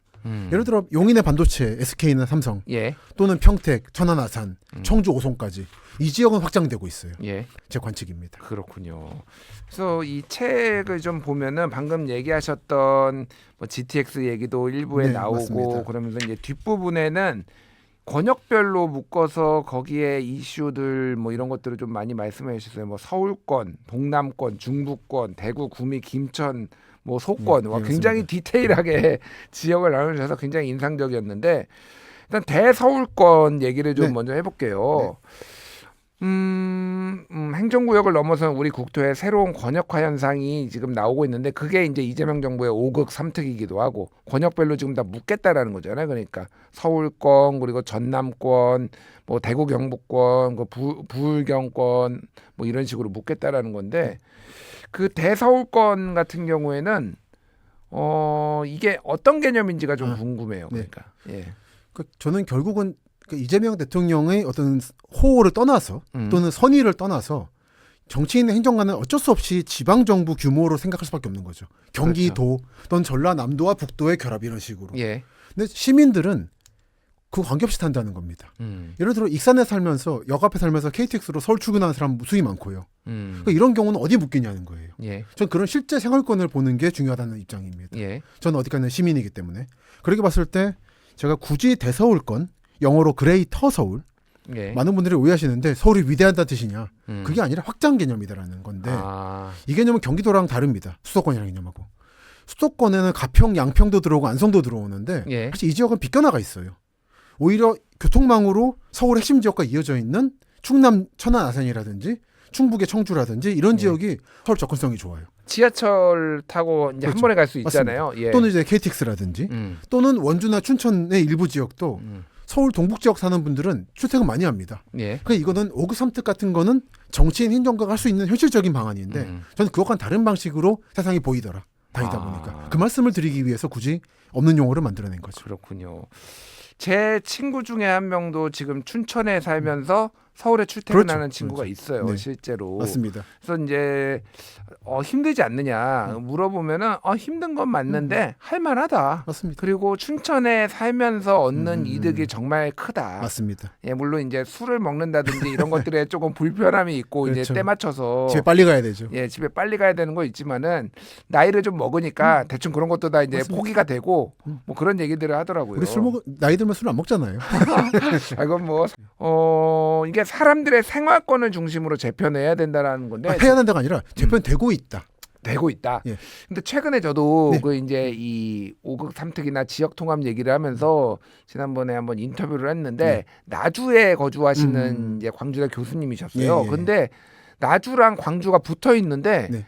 90% 이상 95%가 자가용 타고 다닌다. 맞습니다. 왜냐하면 대중교통이 하나도 없다 여기가. 그러니까 하나도 없다라는 게 아마 발달하지 그건 않았다라는 맞아요. 거죠. 그렇죠, 예, 예. 그렇죠. 그러니까 그거 자체가 행정구역으로 나눠가지고 이거를 의지가 있어야 되는데 이거를 주민들의 불편함을 해소하는 맞습니다. 그거를 개별 시민한테 다 맡겨버렸다는 맞습니다. 거잖아요. 이 말씀하신 게 중요한 게 요즘 광주 지하철 2호선 1구간 공사 때문에 난리인데 강기정 시장이 뭐 시장직을 걸 정도로 이게 그 문제입니다. 지하철 공사한다고 도로가 엉망이 돼서 운전 불편하다. 근데 이건 닭이냐 달걀이냐예요. 결국 지하철이 되고 광역철도가 되고 뭐 BRT가 버스가 돼야지 시민들이 자가용을 덜 타는데 네. 그걸 만드는 과정에서는 혼란이 오잖아요. 교통정. 예. 이거를 못 견디겠다는. 이게 뭐가 먼저냐는 건데 결국 이 지역은 말씀하신 것처럼 시민 개개인이 알아서 가라로 만들어져 버린 거예요. 그렇군요. 광주랑 전남이 다르니까 우린 몰라가 된 거예요. 그러니까 서울 같은 경우도 맨날 공사하잖아요. 지하철. 예. 근데 이거를 감내하면 더 좋은 대중교통이 온다는 걸 아니까 믿는 건데 그런 문제를 뭐 경상도에서도 보고 충청도에서 보다 보니까 이거는 그러니까 지방 정부 단위로 보는 행정 정치권에 대한 시민들의 불신이 극에 달한 거다라고 그렇군요. 그 결과라고 보고 있습니다. 그렇군요. 그러니까 그럼 이제 사람들의 생활권으로 자연스럽게 형성된 대서울권이 네. 지금 모양을 보면은 어쨌든 뭐라고 해야 될까요? 좌우로 뻗어나기보다는 위아래로, 아니, 그러니까 위는 아니고 아래로 그렇죠. 쭉 늘어나는 이런 그렇죠. 모양이잖아요. 사람 맞습니다. 다리가 늘어나듯이. 맞습니다. 그래서 이제 아까 말씀하셨지 충남까지 이제 예, 충남 충북 일부까지. 예, 일부까지. 이거는 어떻게 봐야 되나요? 이 현상은? 이게 교통지리학적으로 교통망이 편해지면 이렇게 됩니다. 아. 저는 이거를 그래서 면으로 넓어지는 게 아니라 예. 선으로 넓어진다 표현해요. 마치 여러분이 감자나 고구마를 캐시면은 줄기가 얇게 오다가 한 덩어리가 있고 그러잖아요. 예. 그런 덩어리가 있는 거예요, 쭉쭉. 예를 들어 광교 덩어리가 있고 동탄 덩어리가 있고 지제 덩어리가 있고 지금 가장 끄트머리가 천안 아산 덩어리, 청주 오송 덩어리 이렇게 있는 거죠. 예. 근데 그 아닌 지역은 사실은 여전히 경기도든 충남 충북이든 예전 생활을 가지고 있는 거고 그렇게 덩어리들이 더 많이 맺히고 있는 거다. 더 넓은 지역으로. 그래서 서남 쪽으로는 충남 홍성 정도까지, 네. 동북 쪽으로는 원주와 춘천의 일부까지, 동남 쪽이 가장 중요한 확장 강남 네. 반도체 라인인데 이쪽은 천안 아산역 주변, 오송역 주변, 그리고 앞으로 음성 진천 그리고 청주공항권까지 아마 나가는 게 한계일 것 같습니다. 그래서 이거는 이제 자연스럽게 그렇게 형성이 된 건데 그러면은 뭐 이거를 이제 교수님 그 박사님은 관찰을 하는 거에 중점을 뒀다라고 맞습니다. 했지만은 그럼에도 불구하고 뭔가 이제 바뀌어야 될 정책적인 제안도 있어야 될 거 아니에요. 이렇게 대서울권이 이렇게 형성이 되고 있으면은 정부는 뭘 해야 되는 건가요? 여기를 위해서. 그러니까 예를 들어서 내 지역구, 내 시가 인구가 는다 준다보다는 광역 자치단 협의체 같은 게 필요하다고 봐요. 예를 들어서 저 얼마 전에 성남 판교에 다녀왔는데 예. 판교에 좋은 기업 많잖아요. 근데 좋은 기업이 많다 보니까 집값도 좋은 집이 많습니다. 그래서 판교 직장인들이 그 집을 못 사요 거기서.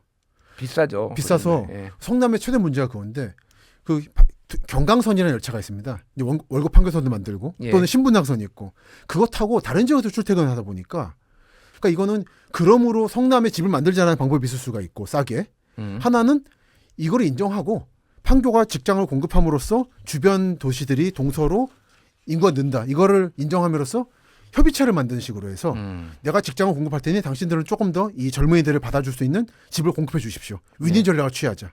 이런 식의 협의체 같은 게 좀 좋다고 봐요. 무조건 그러므로 통합하자. 이게 아니라. 전 행정통합 나가는 거는 정치인의 언어라고 봐요. 아. 그분들은 그렇게밖에 볼 수가 없는 거죠. 표가 이렇게 오니까. 그 이제 지역에서 특히 네. 뭐 서울을 제외한 지역에서 통합을 하는 거는 우리의 인구 덩어리 사이즈가 네. 적정량에 적정 인구수에 못 미치니까 사람도 이제 산업도 잘 발달 하지 않으니까 네. 이거 통합해야 된다고 얘기를 하는 그렇죠. 거잖아요. 근데 그것도 정치인들의 언어인 건가요? 그러면? 맞습니다. 전주 완주가 가장 중요한 사례인데 예. 전주가 매번 통합하자 그러고 완주가 매번 거부하거든요. 그래서 안 됐잖아요. 주민투표 해가지고. 지금 다섯 번째입니다. 예. 너무 많은 경우가 있잖아요, 실제로. 예. 근데 그렇게 억지로 하다가 감정 싸움이 갈 게 아니라 전주 산단이라는 게 완주에 있는데 이런 게 완주는 완주대로 인구를 뺏길까봐 무서워서 전주 가는 길에 택지지구를 막 개발해버려요. 인구를 막아버리려고. 아. 그러다 보니까 완주는 완주대로 중심이 없어져 버렸어요.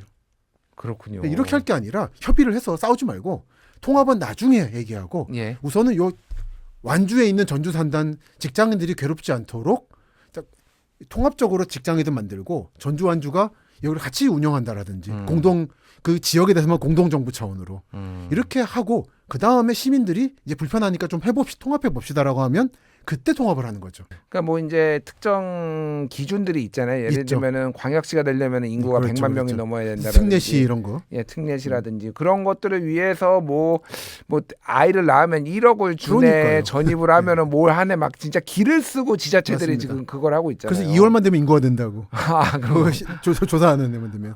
그때 잠깐 들어갔다가 잠깐. 또 그렇죠. 다시 빠져나가는 거예요. 또는 이런 군 같은 데서는 요 농어촌 생활 임금 같은 게 있는데 예. 그 받는 기간만 있다가 빠져나가는 아. 너무 많아서요.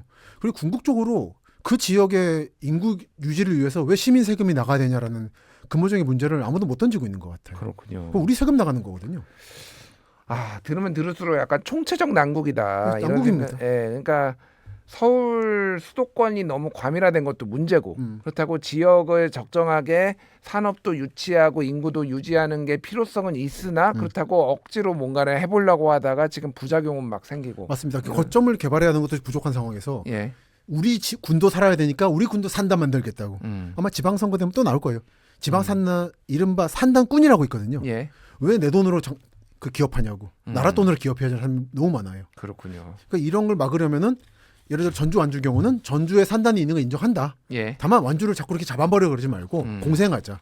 그러니까 완주는 집을 만들고 전주에 인구를 공급한다. 이렇게 윈윈 전략을 취한 게 현실적이지 않는가. 그렇군요. 네. 그 뭐 외국인들도 네. 지금 지역에는 굉장히 늘어나고 있잖아요. 맞습니다. 그게 우리나라의 어떤 뭐 인구 도시 모양이라든지 뭐 네. 이런 것들을 바꾸는 게 좀 영향이 있나요? 그렇죠. 예를 들어 경기도 안산에 안산역이라고 있는데 거기는 중국인 타운과 비중국인 타운으로 나뉘는데 예. 안산역이 살아났습니다. 다만 너무 외국인이 많아서 내국인들이 동을 쪼개버리는 일이 있었지만 또는 지금 저는 지방답사 가면 5일장을 많이 가는데 예. 5일장에서 가장 큰 업체가 어디인가? 하나로마트가 제일 크거든요. 예. 사실 지금 농협에서 하는 농협 하나로마트. 맞습니다. 예. 이게 하나로마트가 지금 부작용도 있는 좋은 점도 있는데 지방에 5일장을 죽여버리는 기능이 있어요. 재래시장들을. 근데 옆집 아들 딸이 거의 취업하고 있기 때문에 어쩔 수가 없는 상황이 있는. 예. 아무튼 하나로마트 가면 그 축산물이나 농산물 쪽에 한국인들이 먹지 않는 부위라든지 고기 부위나 먹지 않는 채소들이 한가득해요. 가장 좋은 위치에. 이미 그들이 없으면 안 돌아가는 거예요. 그냥. 외국인 이민자들이 와서 그걸 사 먹는 거군요. 맞습니다. 한국인은 삼겹살 좋아하는데 예. 모든 사람이 그 한국살을 좋아하지 않거든요. 예, 예. 그러니까 남아도는 거였어요. 삼겹살은. 이 기름하고 고기 섞인 게 맛이 없거든요. 정말은. 예, 예. 그래서 통다리를 먹는다든지 하림이나 이런 데에서도 그들을 위한 걸 따로 만들어요. 부위를. 예. 그래서 그들이 이 음식을 소비하는 분들이 그 낳은 아들분들이 이제 군대 갔다 왔고 예. 이들이 없으면 그야말로 한국의 어촌이 배가 안 돌고 깻잎을 못 먹고 그런 상황이 다다른 거예요. 또 제가 얼마 전에 저희 함양 이쪽에 갔다 왔는데 그 법무부가 단속을 나와요. 깻잎 따야 돼서 일주일간 따거든요. 예. 그러니까 일주일이다 보니까 장기 비자를 받을 수가 없는 거예요. 여행 비자로 와서 따는데 그 법무부는 이때다 하고 단속을 가는 거죠. 그랬더니 농민들이 이제 결사반대라는 거예요. 네가 따라. 법무부 니네가 따줄 기가. 그러니까 이미 한국의 농촌은 안 돌아갑니다. 그렇군요. 예. 그리고 그들의 특히 합법적으로 오신 분들도 이 결혼 특히 베트남 사모님들이 많은데 예. 이 자녀분들이 이미 군대 갔다 왔고 30대예요. 그렇군요. 이 현실을 인정해라. 근데 대도시들은 만날 수 있는 외국인이 어학 선생님밖에 없잖아요. 그러니까 진짜 모르는 거예요, 이 상황. 그러니까 아니면 뭐 관광객들 저 그렇죠, 여기 그렇죠. 지금 방송하는 명동도 외국인 관광객들 맞아요. 엄청 많거든요. 나가면은. 특히 필리핀 분들 많이 오실 텐데 예. 말씀 잘해주신 게 경기도 화성이 반도체 동탄만 유명한데 예. 정말은 수많은 농산업체에 섞여 있는 곳이 있어요. 특히 향남이라고 거점 지역인데 예. 거기에 공소가 하나 있습니다. 가톨릭 공소. 몇 년간 폐쇄가 됐었는데 예. 최근 들어 다시 좀 부활하고 꽃도 심어놓고 그래요. 그 화성 중부에 취업해 있는 필리핀 노동자들이 그걸 정비하고 있다더라고요. 왜 정비를 하는 건가요? 가톨릭 교도잖아요. 아. 우리의 마음의 고향이 가톨릭 공소가 발효져 있는 게 마음이 아파서 예. 본인들이 관리하고 있다고. 그래요. 한국인들은 인구가 노령화돼서 관리한 인구가 없는데 이제 동남아 가톨릭 교도들이 관리를 하고 있는 거예요. 훌륭하신 네, 그렇죠. 가톨릭 신자시네요. 맞습니다. 알겠습니다. 이런 게 지금 정부에서 보이고 있는 거죠. 예. 알겠습니다. 일단 좀 얘기를 한번 정리를 하고 대서유권 얘기해봤는데요. 정리를 하고 노래 한 곡 듣고 와서 이야기 나눠가겠습니다. 윤수일의 아름다워.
바다와 이름 모를 해변으로 우리는 함께 차를 달리네. 아름다워 오 그대가 아름다워 아름다워 그대 모습이 아름다워 우리와 함께 김준일의 뉴스공강 10년 특집 2026년 달라져야 할 대한민국의 공간 도시문헌학자 김시덕 박사와 함께하고 있습니다. 자, 2부 본격적으로 시작하기 전에 1부에서 못다한 얘기 잠깐 얘기를 할게요. 그 최근에 이제 그 오세훈 서울시장이 내부순환도로 서울의 내부순환도로죠. 이제 그렇죠. 그러니까 강북 쪽을 이제 가로지르는 예. 그래서 이제 뭐 저쪽에 성산 쪽에서 시작을 맞습니다. 해가지고 이제 정릉 거쳐가지고 이제 동북 쪽으로 빠져나가는 이거를 지화화하겠다라는 예. 걸 10년 동안 공사를 하고 뭐 몇천억을 지금 뭐 쓰겠다 이런 얘기가 나와서 저는 이게 궁금하더라고요. 그러니까 오세훈 시장이 왜 이거를 많은 돈을 써가면서 지화화를 하려는 건지 이게 실현 가능한 건지 지화화를 하면은 정말 누군가에게 도움이 되는 건지 되게 궁금해요. 저는 왜냐하면은 내부 순환도로를 굉장히 자주 탑니다. 저는 예. 강북 관계에 있으신 분들은 많이 타시는 거죠. 예. 플러스 동부간선도로도 지하화한다고 했죠 이번에. 동부간선도로. 이제 서부간선도로 같은 경우에는 그거를 이제 횡단보도로다 만드는 그렇죠. 이렇게 이 양쪽이 완전히 단절되다 되다 보니까 이렇게 맞습니다. 그것 때문에 또 뭐 난리가 막혀서 난리가 났고 뭐 그러긴 했습니다. 서부간선 지하도로는 이제 입체화 시켰죠. 예, 이미. 영등포 예. 쪽에. 그러니까 저는 그런 말을 들을 때마다 음. 아 선거철이구나라는. 아 선거철인가요? 23년, 24년에 나왔던 게 강변북로와 올림픽대로 지하화 얘기. 아 그때 맞아요. 기억나요. 그래서 거기를 지화화하고 네. 딱 공원처럼 만든다. 맞습니다. 걸어서 한강을 갈 수 있게 만든다. 그럼 이제 여름 되면 홍수가 나가지고 싹 쓸려 나가겠죠. 어... 한국의 도로와 철도는 이게 그리고 저 고수부지는 그냥 있는 게 아니라 제방 기능을 하고 있는 거예요. 아... 100년 전 을충년 대홍수부터 25년 홍수부터 예. 그렇기 때문에 낮추는 게 아니라 뭔가 딴 걸 만들어야 됩니다. 아... 안 그러면 넘쳐요 반드시. 땅 속으로 들어가는 게 안 되나요? 그쪽은? 그러니까 넣어도 되는데 예. 확인 뭔가 막아야 돼요. 아... 그냥 저 세느강처럼 그냥 싹 걸어가면 이게 불가능해요. 몬순지대 한계입니다. 운명 같은 거예요. 아 비가 이렇게 불규칙적으로 많이 오는 예. 지역의 한계다. 예, 특히 태풍 기후.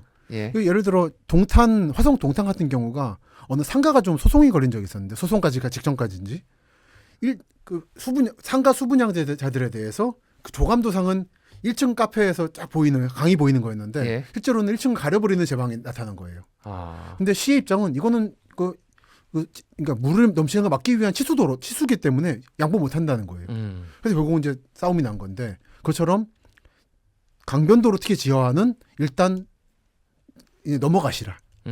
그리고 나온 게 이제 서울 구간의 철도 지상 구간 전부 지하화인데 예, 그것도 있었어요. 그것도 오세훈 시장이 했었어요. 예. 100조 원래 든다고 나왔는데 국회에서 예. 25점은 되고 그것도 이제 후적지 개발하면 된다고 하셨는데 어딘가 사라지고 갑자기 또 이번엔 내부 순환으로 말씀하시더라고요. 그렇군요. 알겠습니다. 네. 뭐 선거 얘기를 하려는 건 네, 아니었지만은 아닙니다. 자연스럽게 좀 그쪽 얘기가 됐고요. 네.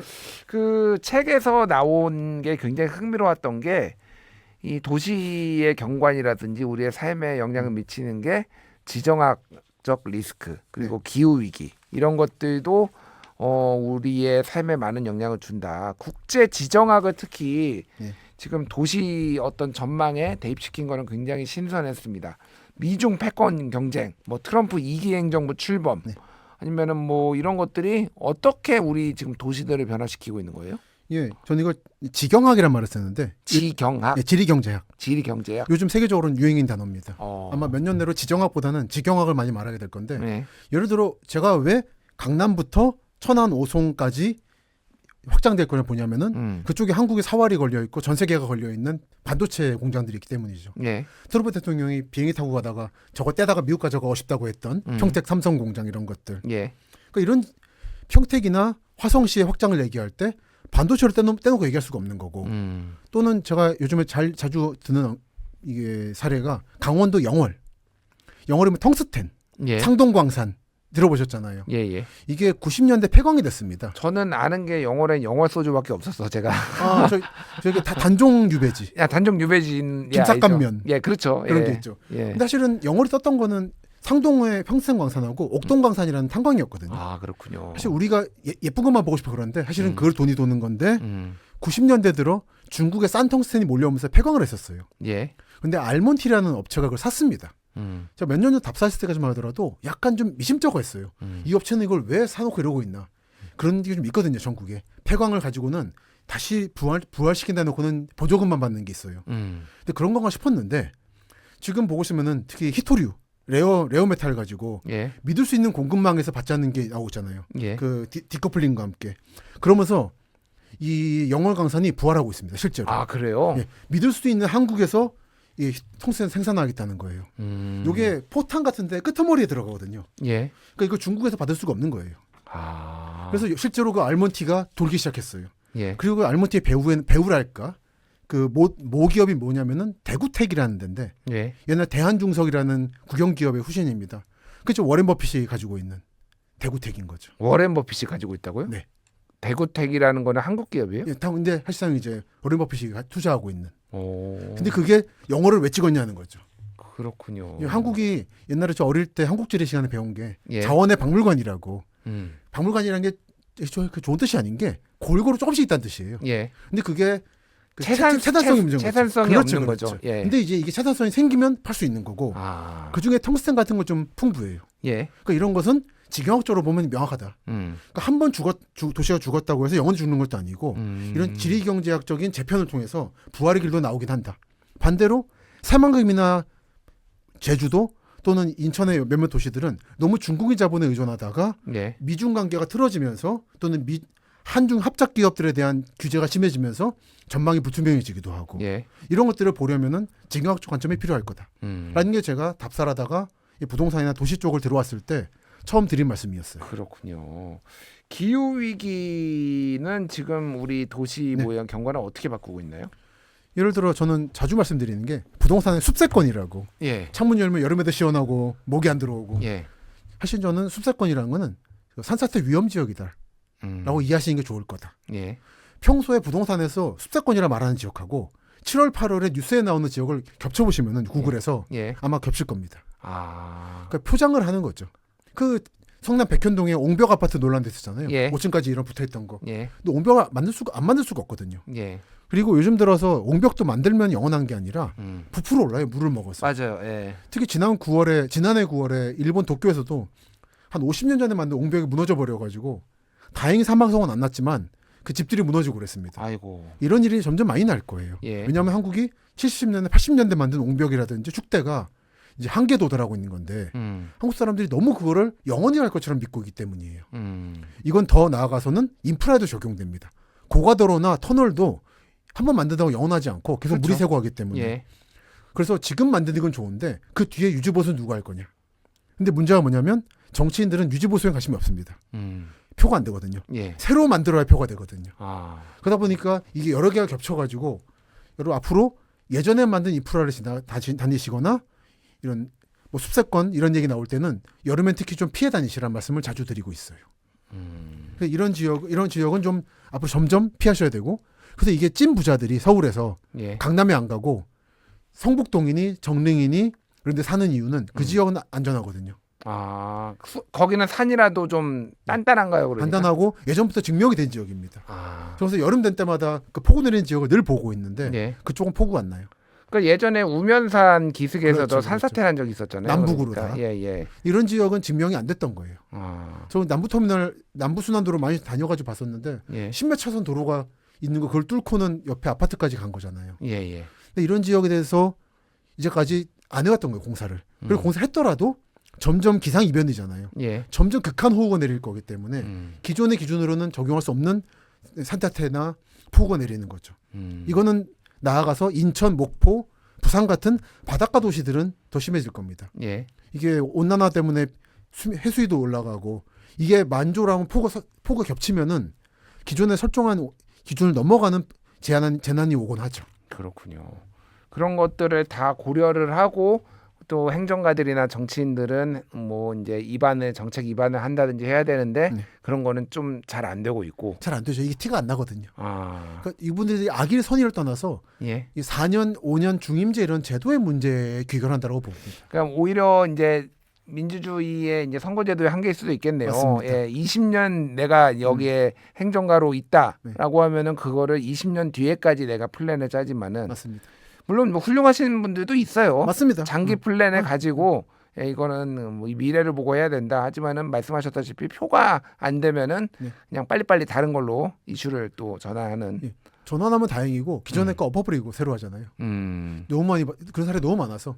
그러니까 정치행정관은 어쩔 수 없습니다. 민주주의가 그런 거니까. 예. 최소한 공무원들이라도 한 자리에 오래 있게 하면 좋은데 특히 인프라 쪽인데 그간 비리가 많았어가지고 순환보직을 시키잖아요. 예. 그러다 보니까 이건 총체적 난국이다라는 생각을 합니다. 그러니까 답사하다 보면 한국이 지금 운영하고 있는 민주주의란 무엇인가에 대한 고민을 많이 하게 돼요. 그렇군요.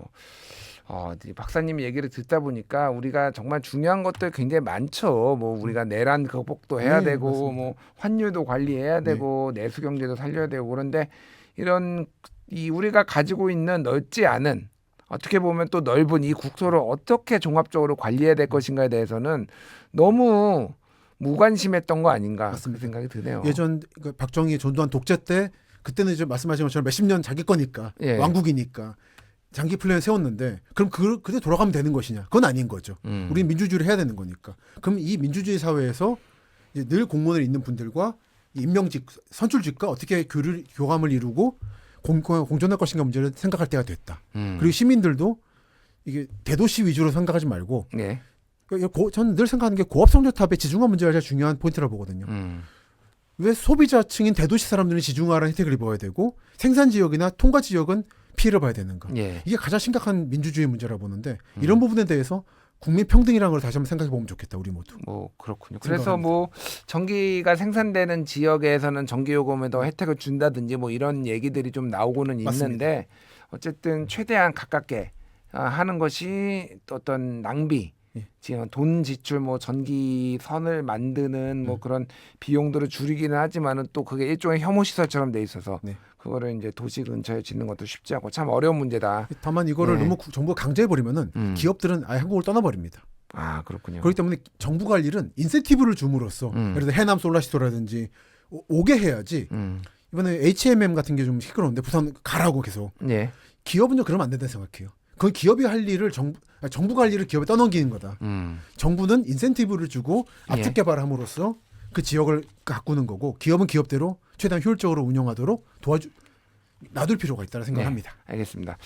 시간이 벌써 후딱 지나갔네요. 진짜 너무 흥미진진하게 들어서 저도 시간 가는 줄 몰랐는데 자 이제 장기적으로 봤을 때 우리나라의 인구가 정점을 찍고 점점 이제 감소할 것이다라는 얘기도 나오고 네. 그러면 일부 지역에서는 이제 뭐 공동화도 나타날 때고 그래서 이거를 이제 어떻게 우리가 극복을 해야 될 것인가 얘기들이 있어요.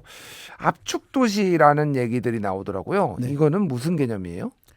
그러니까 기존의 구도심이라든지 기존의 핵심으로 기능하고 있는 지역을 더 고도화시키고 고밀도화시켜서 그리고 주변 흩어져 있는 인구를 그쪽으로 모은다. 예를 들어 강원도에서는 그런 일이 있습니다. 높은 빌딩을 하나 읍이나 면에 세워서 예. 주변 흩어져 있는 분들을 고령화되면 사시게 하는 거예요. 그러니까 저도 이제 많이는 아니지만은 가끔 다녀보면은 고층 아파트가 그렇죠, 갑자기 그렇죠. 여기에 왜 이렇게 고층 아파트가 맞습니다. 30층, 40층짜리가 그렇죠, 있지 그렇죠. 나머지는 또 다 낮아요. 맞아요. 건물들이. 그래서 그게 그런 건가요? 그런 그러면? 기능을 하는 거죠. 아. 그러니까 대도시 사람 보기에는 이 환경을 해친다 보시겠지만 예. 그쪽은 현실적인 문제인 거죠. 어. 그렇게 돼야 마을버스라도 15분 하는데 다닐 수 있는 거예요. 너무 흩어져 있으면 하루 한 번밖에 못 다닙니다. 예. 그리고 그래야 카페라도 생기고 마켓이라도 생겨요. 어. 그런 걸 만들어내는 게 압축도시인데 한국은 용어만 가져와 가지고는 황부지에 택지 개발해 놓고는 그걸 압축도시라 그래요. 아. 그건 아닌 겁니다. 예. 기존 도시를 죽이는 게 아니에요. 기존 도시의 기능을 더 직결시키는 겁니다. 음. 대전 분들이 인구 150만 도시인데 서울과 비교해서 버스가 너무 늦다 간격이 이거 차별이다 말하세요. 지역 차별이라고. 예. 그게 아니라 대전이 너무 흐트러트려 개발해 버렸어요. 음. 만약에 이걸 좀 더 압축적으로 몇몇 거점에 둔산이든지 몇 군데 했었으면 아마 대전도 서울만큼 버스가 10분 내내 다닐 수 있습니다. 아. 이렇게 재편하는 게 압축도시인 거죠. 그러니까 핵심 기능들을 특정 뭐 가운데나 뭐 이런 데다 모아놓고 그렇죠. 거기에서 나머지는 방사형으로 여기를 들어갈 수 있고 그렇죠. 또 외곽은 또 따로 연결을 하고 뭐 그렇죠. 이런 것들을 지금 말씀하시는 건가요? 맞습니다. 그러면? 그러니까 자꾸 외곽에 택지 개발만 하지 말고 외곽의 인구를 오히려 중심으로 끌어들여야 된다. 그래야 병원이라도 이거 상급이 올 수 있다는 거죠. 그러면은 이제 아까 전에 우리가 맨 처음에 얘기했던 건 다시 원점으로 좀 돌아갈 수밖에 없는데 각 지자체별로 자기 인구를 빼앗기지 않기 위해서 줄어들지 않기 위해서 사활을 건 이런 상황에서는 이런 식의 여러 지역이나 뭐 도시가 협력을 해야 되는 일종의 압축 도시는 상당히 난이도가 높네요 이게. 높습니다. 아. 그 협력도 문제고 자기 도시 내에서도 특히 군 단위가 그런데 왜 우리 면은 안 해주고 저 면만 해주냐. 그래서 그쪽 군의원이 면의원이 그 의원이 이제 시장이 군수가 되거나 하면은 내 지역에 주거다 보니까 지금 서울 집중, 부산 집중만 문제가 아니라 예. 그 군 단위, 읍면 단위에서부터 이거 정리를 해야 돼요. 근데 그걸 포기하셔야 되는데 저는 약간 비관적으로 그 진심으로 포기를 해야 되겠다는 생각을 하시는 게 아마 20년쯤 뒤에 될 거다. 아, 왜 20년 그쯤 되면 뒤에? 정말 마을이 사라지는 게 눈에 보일 거예요. 아, 근데 그럼 그때 어쩔 수 없이. 네. 어쩔 수 없이. 지금이라도 미리미리 좀 그 한국에 좋은 사례가 있거든요. 예. 충북 증평이나 경남 거창 같은 경우는 그 자꾸 택지 개발, 우리 면도, 우리 읍도라는 걸 누르고 소지 내에 딱 압축시키고 있어요. 예, 예. 그런 사례를 좀 본받으면 좋겠는데, 근데 아마 그 욕심을 버릴 수 없을 겁니다. 나 선출돼야죠. 아, 그렇군요. 예. 그래서 저도 정치권을 오래 보면은 이제 국회의원들 같은 경우에는 여러 지역을 한 3-4개를 묶어서 서울이야 뭐 한 구에서도 두세 개로 나눠지지만은 그러니까 뭐 한 4군데 지역 막 맞습니다. 이렇게 묶이면은 그 소지역주의가 장난이 아니더라고요. 맞습니다. 그래서 여기가 어디 출신이냐. 그래서 이쪽에서 출신이면은 저쪽 지역 표는 몇 표고 그렇죠, 이 그렇죠. 계산이 다 나오고 막 맞습니다. 이게 굉장히 치열하더라고요. 맞습니다. 기존에 그렇게 움직이다 보니까 그 지역 사람들도 표를 줬으니까 혜택을 줘라. 이번에 우리 면이 순서가 아니냐 이렇게 나오는 거예요. 근데 지금 저는 아주 냉정하게 봤을 때 한국은 3군데 핵심 지역 말고는 사실은 인구 소멸 단계로 가고 있는 것 같고 수도권, 이게 충청권, 대서울권과 중부권과 네. 동남권으로 동남권. 이쪽에서도 핵심 지역들이 묶여야 되는 건데 지금 계속해서 흐트러뜨리고 있고 2차 공공기관도 아마 보나마나 황무지에 만들 거거든요.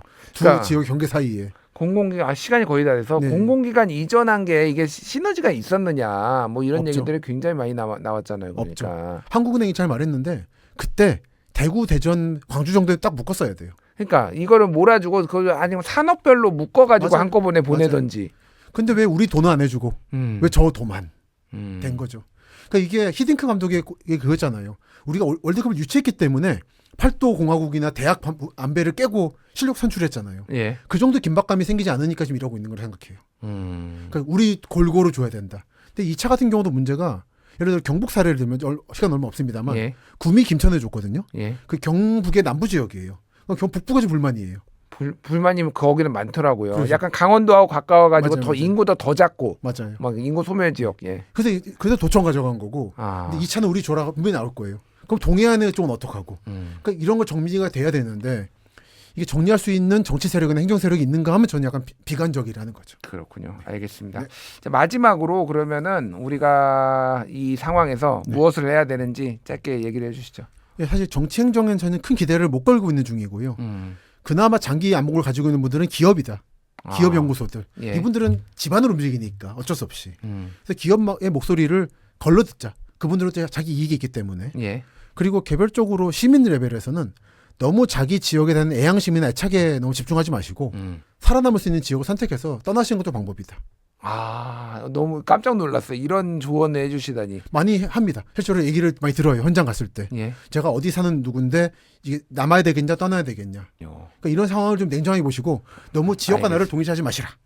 알겠습니다. 참 냉정하고 어떻게 보면 씁쓸한 결론이었지만 정말 현실적인 결론이었습니다.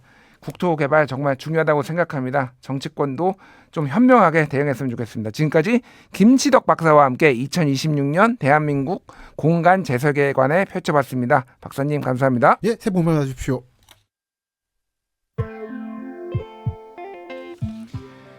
김준일의 뉴스공감 2026년의 첫 장을 함께 채워봤습니다. 한 해를 시작하는 이야기로 오늘은 공간에 관해 이야기 나눠봤다면 내일은 사람에 관해 말해보려 합니다. 2026년을 더 따뜻하게 만들어줄 온기 가득한 사람들의 이야기 준비했으니까요. 많은 기대 부탁드리겠습니다. 라디오로 발행된 김준일의 뉴스공감은 방송이 끝난 후에도 영상으로도 만나보실 수 있습니다. 유튜브에서 CPBC 라디오를 검색해 주십시오. 청취자 여러분의 많은 구독, 시청 부탁드리겠습니다. 저는 내일 오후 6시 3분에 다시 찾아오겠습니다. 함께해 주신 여러분 감사합니다.